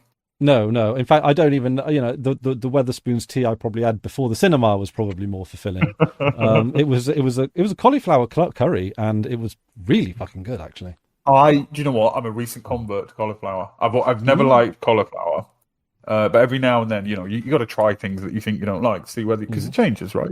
My sister made some cauliflower cheese with a Sunday dinner, and I loved it. And now I'm fully on. Cauliflower's great. Oh, cauliflower! There's so much you can do. I've always enjoyed cauliflower in curries. To be fair, when it's soaked in all that. Yeah, lovely. And what I like, my favorite way to do cauliflower is to, like, first of all, start off by boiling it or stick it in the microwave, so you've softened it up. Then just add a bunch of like paprika and barbecue-y type spices, and then maybe some barbecue sauce on top of it, and then just stick it in and roast it. So you've kind of got like basically like barbecue wings, but they're cauliflower. Deep fry it in batter. That's another good one. Like, you can do so much with cauliflower, and it's absolutely, I mean, it's not the healthiest way to have cauliflower is to deep fry it in a batter, but it's good. It's fine. Yeah, it's got nutrition. Yeah, maybe too much nutrition in some cases, but you can do a lot with. That was a digression. Back to Megalopolis, because I'm interested. Yeah, it's colourful. It's beautiful. What is interesting is that there is a lot of visual metaphors that work in the world that is kind of surreal. Right. So like you see like Lady Liberty, a statue of like Lady Liberty, but she is like in agony, moving in agony and stuff like that. It all sounds very like heavily symbolist, but in a very on the nose kind of almost Yes. like A-level-y kind of way. Yes. By somebody who can direct aesthetically as well as Francis Ford Coppola, that is an interesting combination of things. Yes, it's a person who thinks they're a lot smarter than they are, but is very good at cinema. Yeah. One of the things I do love about it is that the Adam Driver character, which is kind of interesting that they made him cut his hair because they kind of done him dirty. He looks a lot better with long hair. He looks awful with short hair. I don't know if that was by design, but he has this superpower where he can stop time, but it doesn't go anywhere, right? Like it literally has zero consequence. A lot of what you're saying sounds like it doesn't go anywhere. It's just it's ideas. That'd be cool. This would be cool. And it's like so he doesn't save the day with this power. He doesn't really do. And here's the thing: maybe if I watch like a whole bunch of YouTube video essays once it's had time to breathe, maybe I'll know what it means. Maybe it'll mean something. Maybe it is consequential. Maybe there are beats behind the scene that I've got to join together, and it's a puzzle that you got to work out. But then it doesn't feel like that because so much of it is on the nose. So he can stop time. Does it mean that, like, is he actually stopping time? Is it in his imagination? Does it mean something? Is it a metaphor? But then another character sees him stopping time, so it's obviously. But then the movie ends. It's like, okay. So I really want to watch it and talk about it with you. Yeah, it's kind of and I'm like, I enjoyed it. Even though it was a bad film, and does that make it a good film? No, you can enjoy it. You can enjoy a bad film. Yeah, no, I think that's it. I'd rather have that than Marvel slop, where you know going in exactly how you're going to feel all the way through and at the end, rather than something that's like, did I like that? Yeah, and there's one scene I actually really enjoyed. I can't remember exactly what it was, but it was like a press conference, and I think they were unveiling something, and they had the mayor there, and they had the what's his name? Caesar. He was called Caesar. There's a lot of on the nose Roman stuff here, right? Like, Caesar and the mayor are like, they're at this unveiling, right? And there's press conferences, and there's like celebrities and academics, and they're all around. And in this event, they actually have a debate about like basically idealism versus pragmatism. Like, we need short-term solutions. We need to make sure people are housed and fed right now. And then Caesar's like, but we need a long-term goal for the future. For if there is not hope, then where are we going as a society and stuff like this? And it's like, do you know what? We would never have a conversation like this in real life at a press conference or something. But I really wish we did. I really wish we just like had these random philosophical conversations that just break out, like Deus Ex, like, or something like that. Yeah. And it's like kind of like, maybe it's like the Deus Ex of films, like. Yeah, because we're going to get into this on the Deus Ex thing we're doing, but Deus Ex is like, we enjoy the story of it, we enjoy the conspiracy setting, all that stuff, but it doesn't really add up to anything. It's all over the fucking place in terms of like what it thinks is good, and you're like, and it's not like a good game. It's not a good shooter. No, no. It's an okay stealth game. It's one of those some of its ingredients things, right? Every little bit of it is like quite bad, but it adds up to this beautiful, amazing thing. Yeah, and it's kind of maybe Megalopolis is a bit like it. It's like, well, the story and the politics of it are a bit like wishy-washy. What I found interesting is that there is like a third faction that comes in that is kind of the fascist faction. And the fascists come from actually within the aristocracy, which I found is that makes sense. Interesting. Yeah, they also have some interesting sex scenes. Have you watched the newer Dune films? No, I haven't. No. I mean, I have no particular love for Dune. I'm halfway through the first film of the new ones, and it was incredibly fucking boring. I've heard the second one is very good, and the second one makes the first one good in kind of retrospect. But Dune as a series is all about fascism. It's all about particular aspects of fascism. But you might find that interesting. Yeah, and this is a bit of a spoiler. but I don't even know if I can spoil it because you'll never see anything coming. Like this film doesn't even make enough sense for me to properly spoil it. But so what happens like in the final sort of to kick off the final act of the film is this random Soviet satellite just crashes into the city, leaving a space open for this utopian district to get built. Yeah. And it's like Chekhov's Soviet satellite, and it just goes over. It's got the hammer and sickle on it. It's like obviously this is some symbolism, isn't it? Like, you know, I'm not entirely sure I understand the symbolism. Is it the like ideas of the past clearing space, but it's all like it's all very. That's a bit too yeah. But I love the fact that the utopia is just, and he builds the utopia, and it's wonderful. The end. It's like, and eventually, like, and it's not like it's very operatic, right? Like it was so much. See, I think the thing is, if you watch the film as an opera, I think it makes a lot more sense. I think this is actually an opera that you just watch on a screen, because it felt very much like that. They were like, not in terms of people are singing. Yeah, people aren't singing, but there is a very operatic soundtrack, like classically music. Yeah, the soundtrack's lovely actually, and it kind of adds a lot to it. Which you've made me want to watch it. You've absolutely made me want to. I'm going to watch it again. Like it's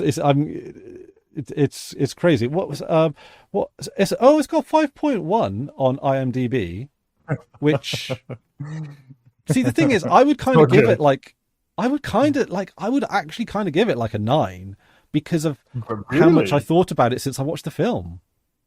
Like a film that stays in your head that much is like, you know, like for example, Rotten Tomatoes has got 47% with critics and 35% with audience. It's hard to follow. It's an absolute clusterfuck. So I can understand. It sounds interesting, and again, I'd rather watch something interesting, even if it's fucking terrible. Just something you'll never watch anything like it. It's like even if it does not. I mean, it does sound like kind of like I can't remember what we were saying about it before, but you know, when you get a liberal boomer essentially who's come out of the the 60s and that like not hugely politically educated, trying to say things about politics, and you're going to get either. You know, authoritarianism's bad, isn't it? And war's terrible, but sometimes you need war. You're going to get that, Star Wars, and Star Trek to a large extent, or you're going to get fucking incoherent.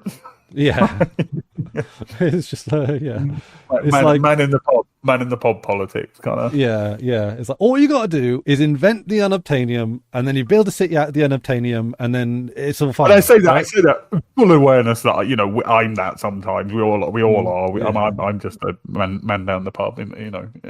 This is very much a man down the pub podcast, really, isn't it? Yeah. Like, but then I kind of like that. Like, I like that the people who watch us like disagree with us a lot. Like, Yeah, for sure. Yeah. Like it's like we're not like influencers in the way that we influence people in terms of that way. Like we're not telling anyone what to do or even trying to tell anyone what to do. Well, the thing, like I do change my ideas a fair bit or revise them. Like I'm wrong a lot of the time. So there is one thing, and you kind of made me think of it with the Megalopalis is because you mentioned video essays. We're talking about middlebrow. Oh yeah. One middlebrow thing I'm very sick of is video essays that take something very kind of low culture and talk about it in very important terms as if it is like this is what we've been given now. This is our culture, so we have to pretend that it's so fucking important because it's all we fucking got now. We have no political power. We've got no power over our labor or anything like that. All we've got is culture, so we have to pretend that is so fucking important. And there's so many goddamn video essays on YouTube. Like I watched one a few years ago about it was just when did the Simpsons go to shit? And it was just they've always got this. The Simpsons was a TV show that was important to many people. They got this overinflatedly important way of like, just the voice, and that for some reason they're often Irish. The people talking, I think that.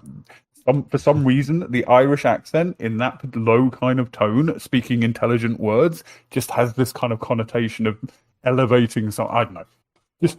I'm so sick of pretending that unimportant. You are sorry, sick of the Irish. I'm sick of I'm sick of pretending unimportant things are important. That really fucking bothers me. The Simpsons is not worth talking about like that. There is a profoundness to The Simpsons, but I take your point on other things. So no, I'm not saying, yeah, no, absolutely, there can be a profundity to The Simpsons, but it is not as a whole, as a work, as an artistic oeuvre of whatever, is not worth that. I mean, one person making a video like that, sure, yeah, let's treat Simpsons as an important cultural blah blah and talk about. But when we're awash with that fucking shit, yeah, whether it's fucking Doctor Who or, I mean, talk about, we're talking about The Expanse, but we're not doing it in that video essay where we're talking about, oh, what does this mean? That was interesting. What do you think of this? Like that's something. Talking about things is fine, but like talking about them as if you're talking about like the works of Caravaggio, it's not on the same. It's not the same fucking thing. Again, it's like beer connoisseurs. It's exactly that. Do you know? I'm sure I've mentioned this before. Yeah, the water sommelier. What's that? Have you seen? Do you know the water sommelier? I've told you about the water sommelier, right? Maybe, yeah, maybe. Yeah. I mean, sorry, you just reminded me now of. God, okay. I watched a video. There's a woman YouTuber that I linked the other day, and she's mainly just physics. She's a physicist, but she was doing a video about who's that idiot celebrity? Oh, Gwyneth Paltrow. Mm-hmm. She says like stupid things about like her diet and stuff, and she said, I like in the morning I drink a glass of alkaline water with a dash of lemon. Right? I mean, first of all, alkaline water, it doesn't make it. There's nothing. It's just water. But secondly, even if you believe alkaline water is something, as soon as you put a dash of lemon in it, you're just making water. Because it's lemon's acidic. Yeah. Okay, she made an hour-long video about this, and it's very entertaining. But and within that video, she refers to, who's that YouTuber, the Asian lad. He's got like kind of a chubby face, and he does like comedy things. Prog something. Very famous YouTuber. Anyway, him. He did a little bit that was like, it was essentially any time you go to the subreddit about a hobby, and he was just doing like drinking water, and he was just doing an impression of like what the people on the Reddit about drinking. It was like, you have to have this kind of water, and you have to drink it at this temperature, and like subreddit. You go to the photography subreddit, and they're like, oh no, you've got the wrong kind of camera. You need 18 fucking lenses. You need this £5,000 camera. Otherwise, why are you fucking bothering? That kind of treating things. Yeah, it all fits together. I'm rambling, but it all fits together. Yeah. But yeah, Megalopolis, fucking like I say, I don't know. Yeah, solidly. It's a solidly. I don't know. Like I can't. Like I mean, it's not that I can't think of anything wrong with it. I can think of hundreds of things wrong. With it. Yeah. There's much more wrong with it than there is right with it. But I enjoyed it, and like there's a bit right. Oh my god. Oh God, there's a bit where they sell the Virgin. Like some of the metaphors are just literally on the nose. Like they're just like yeah. It's basically it's Rome falls, and this misunderstood genius is the only one who can save it by building a city out of unobtainium. That's the. It's a bit longer than it needed to be. It's 2.5 hours long, and considering it didn't actually say that much, but it's interesting. It visually spectacular. Like I love the use of CGI in it. It's a really good example of how like it's obviously CGI because with shards of glass and all that. I mean, you can see from the trailer, like it's they're not hiding away from the fact that it's all CGI, but it works. Like it's an artistic choice, and it is an artistic movie. And like there's lots of throwback stuff. There's going to be a lot of references to stuff that went over my head. And the more I think about it, like the more I just like. It's nice. It's good. Yeah, like not good as in quality good. It's just like an interesting time. Yeah, like if you look at the reviews on all these sites, there's always going to be someone that says it was an experience. That's how they describe it. Like it's an experience. And it's an experience, I would. sometimes I just want slop. Like I say, you want to switch your brain off. You just Mm. want slop. But if I'm looking to be, stimulated, I'd rather have something that's trying something and failing than another Yeah. another Marvel film, another whatever. Yeah, for Yeah. sure. Yeah. So yeah, I guess, I mean, it's still in cinemas as of now. I don't know for how much longer, and it's not like, yeah, you have to go like the one time of the day that they're going to show it. But I'm going to watch it when it comes out on video again, video, like, what is this, the 90s? I'll rent it from Blockbuster, I think, and see where it gets me. Yeah. And I mean, you just tape it off the TV. yeah. And also, there's a bit, right? There's an interesting bit here, right? So there's a scene where Adam Driver is trying to have a conversation with the audience, right? Breaks the fourth wall in a very direct way. Right. In the original version of the film, like the very first, like when they screened it on the first day, the plan was that someone from the cinema staff was going to go in and they were going to say, a line. It was something like, "But what if there is something to be afraid of?" Right? Like in the middle of, it's basically like in the middle of this monologue. Love that. Yeah. And I think if you go to the what they call the true IMAX experience, that I think they're supposed to do that. And I was kind of wondering going into this film, look, it wasn't the first showing; it was some random time in the middle of the week. Is some like minimum wage, Odeon employee? I don't know why I'm like picking this place, but some dingy cinema in Bradford. Just someone. What do you mean? Yeah. No. I think in the first I think in the first round of screenings, I think they had a real hard time actually getting either the instructions out there or the staff, to get the staff to give a shit or something. Because when I saw the film, it was an off-camera voice that I think they probably put in. Right. Because I think when the person who recommended it to me saw it,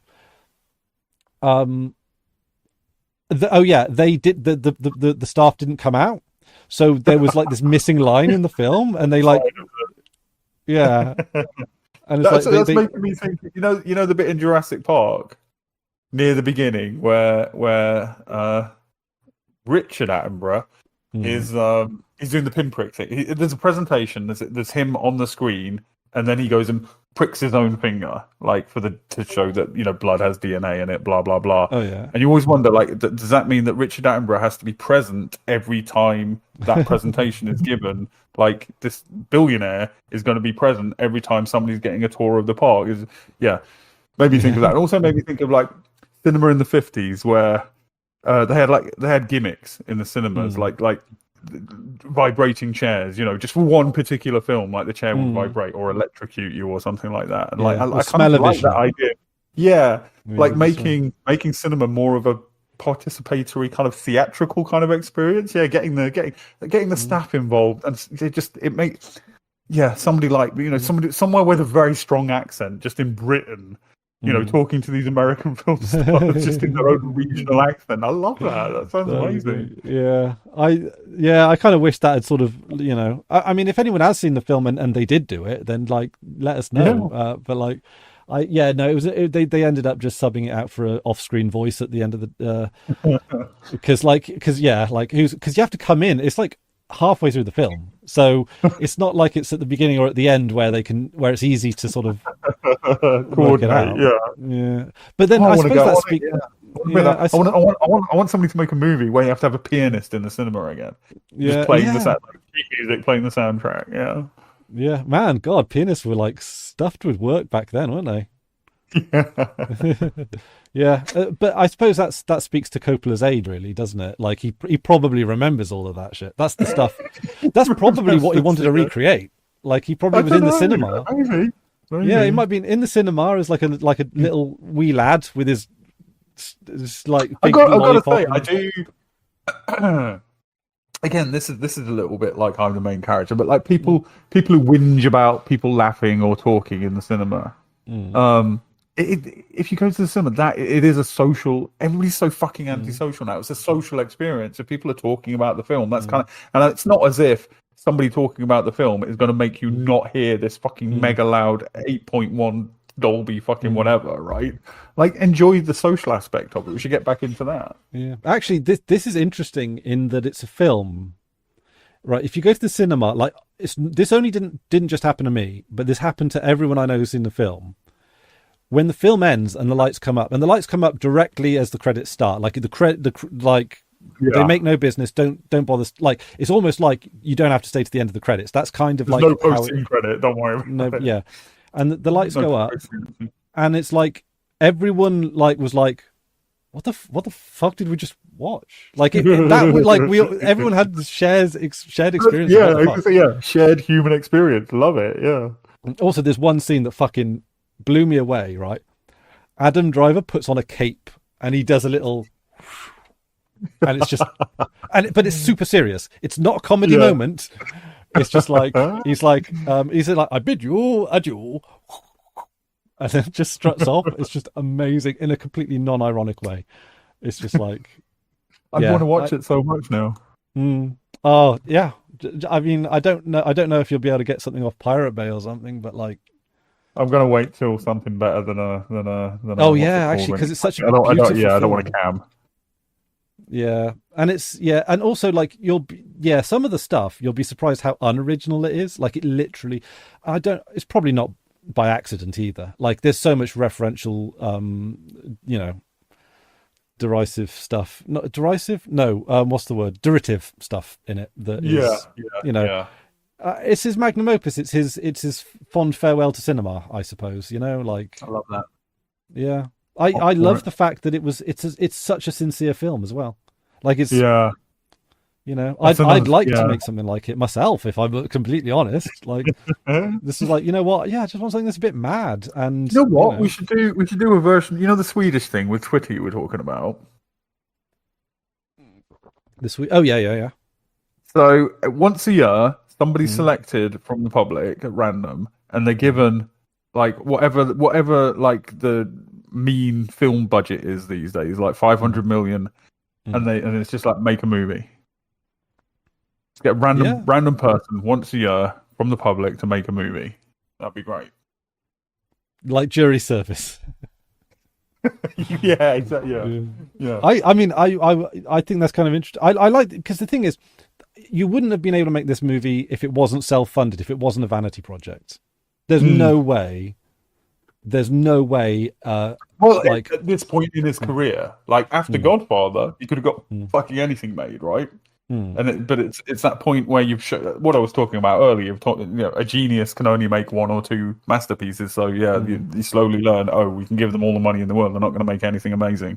So at the start of his career, I'm sure he could, but now, it has to be. He's trying to recapture something, I'm sure, and it has to be self-funded. I do wonder, like, how a film being self-funded changes things into like. Yeah, like because you're spending your own money. So, well, I mean, cinema's gone through phases of being very much a sort of a team thing to being a very authored the director's in charge, he is the author kind of thing, back to kind of it being more of a cooperative thing. It oscillates between those two things. And I think, I'm not sure what phase we're in, but not sure what my point was there. Well, this is an authored thing. Yeah, this is very yeah. This is not like, you can see, like, design by committee is kind of tragic in a lot of cases. Like, it's the death of creativity. And this is obviously the opposite of that. And it's creative, like it's like it's and I guess I didn't even realize how devoid of something new my life was until I saw this, which is kind of sad in a way, not my life in general, in terms of my viewing life, No, that's a box quote.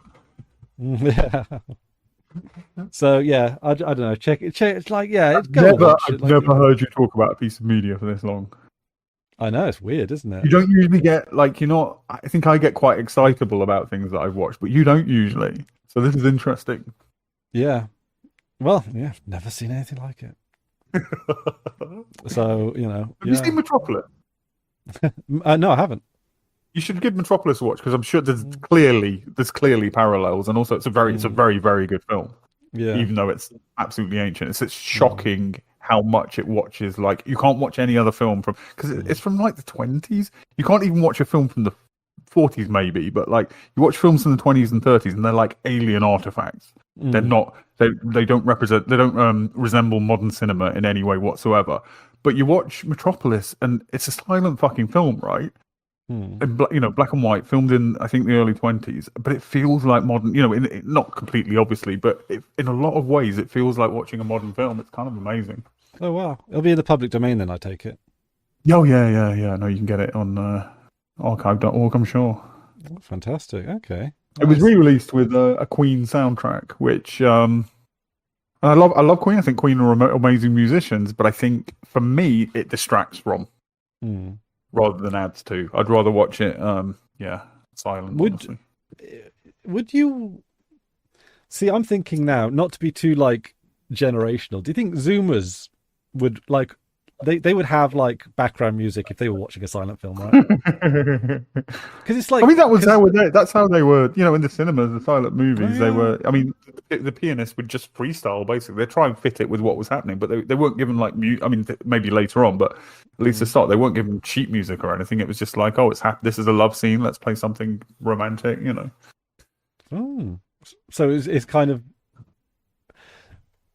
and then okay, that makes me sort of really like it's like not stock music. It's like what like because like I kind of dislike. I've kind of grown a dislike for stock music because it's just noise to fill Yeah, the silence, yeah.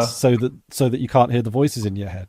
Mhm. And it's like, well, I'd like give me some space for reflection. Yeah, yeah, Yeah, yeah. it's I No, I of course. guess it's With every development of cinema, it's always interesting that, like, yeah, when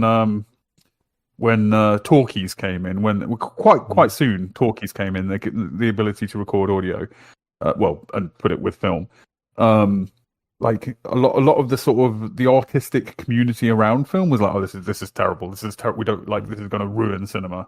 And then color, when color came in, it's like, no, this is going to it's going to ruin cinema. yeah.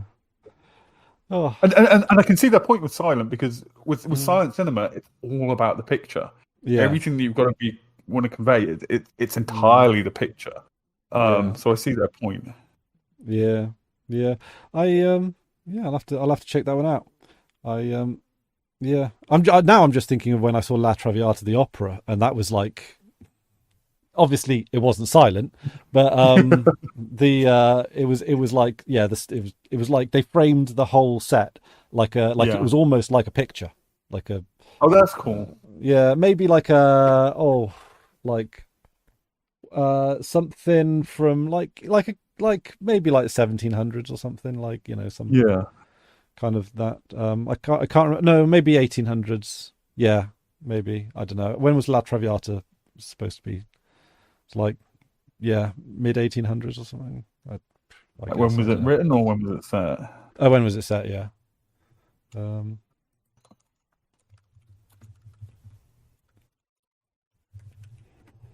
uh, Uh, oh, 1848 novel. okay. So oh yeah, mid 1800s, yeah. Yeah. But yeah, no, and it looked very beautiful. They had a like a haze machine that put like this film of haze That's cool. over the set. Yeah, it was good, and it was quite amusing, really, because they have a lot of party scenes in La Traviata, and one of them was like a matador scene, but the matador was wearing a giant synthetic ass. No reason for it, just like a giant, It's just like, yeah, nice big, Nicki Minaj big butt,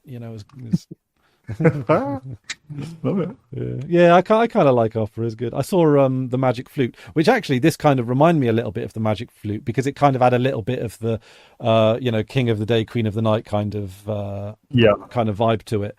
The old, the new, forward, backwards, tradition, modernism, that kind of. I And mean, also, you know, it's trite to say almost, but like, yeah, when Magic Flute was first put on, like the audiences did not get it. Didn't I? Oh. It was too, it was, you know, it was too new. It was too forward. It was trying to make too big a step, and yeah, I mean, this, I don't know how apocryphal is, but yeah, audiences walked out, kind of thing. Oh wow! Because I when the version I saw at the Millennium Centre in Wales, because the thing is, in Wales, opera's like subsidised by the Arts Council, so you can go and see an opera for like really good price. Yeah. Like if you're in Wales, particularly in Cardiff, check out the opera. Like you'll get some really good tickets, really good seats at like 30 quid, 25 quid. Like for a night out for opera. Opera's great. Ballet. I've only seen the ballet a couple of times, but I love ballet. Ballet was great. Yeah, it's worth it for the music alone. You know, like you know, but yeah. So and the Millennium Centre is a lovely venue. Like the seats are really comfortable. The acoustics are just like designed for it. It's and the coffee's nice. Just as you know, and it's yeah, it's all right. Anyway, yeah, and they did the Magic Flute, but they did it in like a 1980s retro futurism, you know, with like the synthwave aesthetic and lasers and LED lighting and stuff. And a lot of the posh families brought like relatively young kids, like 10-year-olds, to it, and they loved it. And it's like, yeah, like it was like basically it was a kind of opera that like is a good first opera. And yeah, like I love the creativity for it. You know, they did a spin on it. I loved how like it looked good. They kept the soundtrack and everything. You know, like all the music was original, done with a full orchestra. And there's something even if the opera itself, the production wasn't great. Like there's just something about being in the presence of an orchestra that doesn't like. It's not like being at a pop music. Popular music concert. It's like you vibrate, like you literally feel the vibe, like you feel it in your body when you see an orchestra. Yeah, it's amazing. Yeah. There was actually it reminds me of one of my favorite news stories that I ever reported on. It was only, well, I say only, it was a commemoration of a local artist, and he had a very successful and artistic family. There were family members that have worked on soundtracks of Hollywood movies, of like big stage productions. There were people from the Sydney Symphony Orchestra, I think it was, and you know, all over the world. And they flew in some of the, like, they were seriously some of the best musicians like today, and they all they flew in for this memorial, and they did a set of music, all different types of music, and there's like Mozart. They did Hansel and Gretel with Humperdinck and all that kind of stuff. You know, so it was and they were playing with strings, and like in this old ballroom, like with the wooden floors and everything, and you could feel the music just like seep through the floorboards into your body. I've never experienced anything like it in my life, and I'm not a big music guy. One of the best places for classical music was like an old church with a wooden floor, like a big building with a wooden. I think the wooden floor just adds, like it acts as an amplifier essentially, right? Or like a like I don't know, like something that like a conduit in, you know, or something like it resonates. Yeah. It turns the air into music or something, like, you know. Live orchestral music is I think it's kind of magical, and I think it's incredibly important. It's good that the Arts Council is funding that stuff. Because that kind of stuff should be super accessible. Yeah, and it is. You know, it's good to see like families at the opera. It's good to see, you know, and you, there's no dress code or nothing. There were people there in you know, mostly streetwear and stuff, and it's like I'm so glad that it's subsidized, and I would encourage anyone and everyone, even if you're not an opera, like the value is just like just to say you've seen an opera for no other reason, you know, like just, no, for sure. You know, also, you know, if you think you don't like these things are different live. Yeah, like if you've heard opera and thought, oh my god, there's a wailing kind of Italian whatever, like it is very different live. Yeah, which I don't think, you know, for me, modern music isn't different live. When it's all electronic, you know, even if it's coming out of speakers.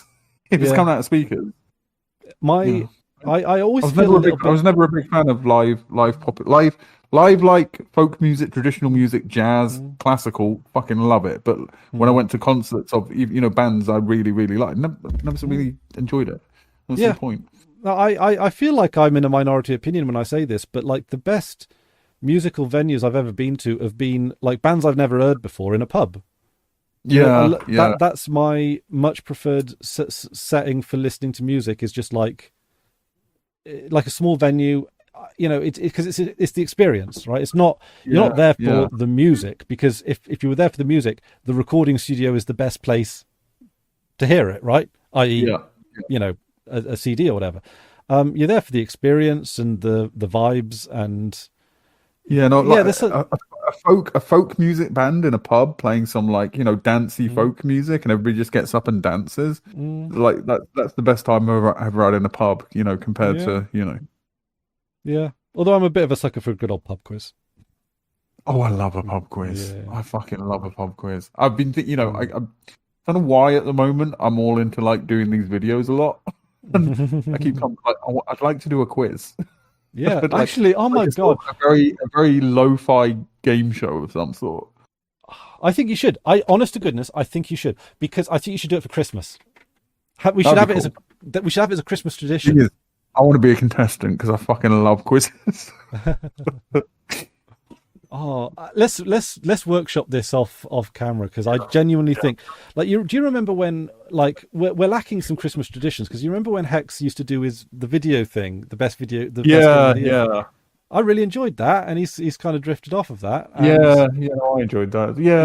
I think do a quiz or something would be cool. He told me, I think the reason he told me he stopped it was because it was just like herding cats, like going around all. I heard the same. Yeah. And it's like, I get that, it's quiz. And it could be, we could work out a way, if we live streamed it, we could have people participate in the chat, or something. I don't know. Well, we should have a think about that, and because I like, I'd like to do that. Yeah. We've just hit the 3 hour mark. I think. Very quickly. So I ended up watching there's a board game YouTube channel that I quite enjoy called something, can't remember. But they originally started off doing wrestling videos, right? They're quite a big they just sidelined into board game stuff. And I watched their board game stuff for ages before I realized, they've got this whole other thing. And they do like wrestling news and stuff.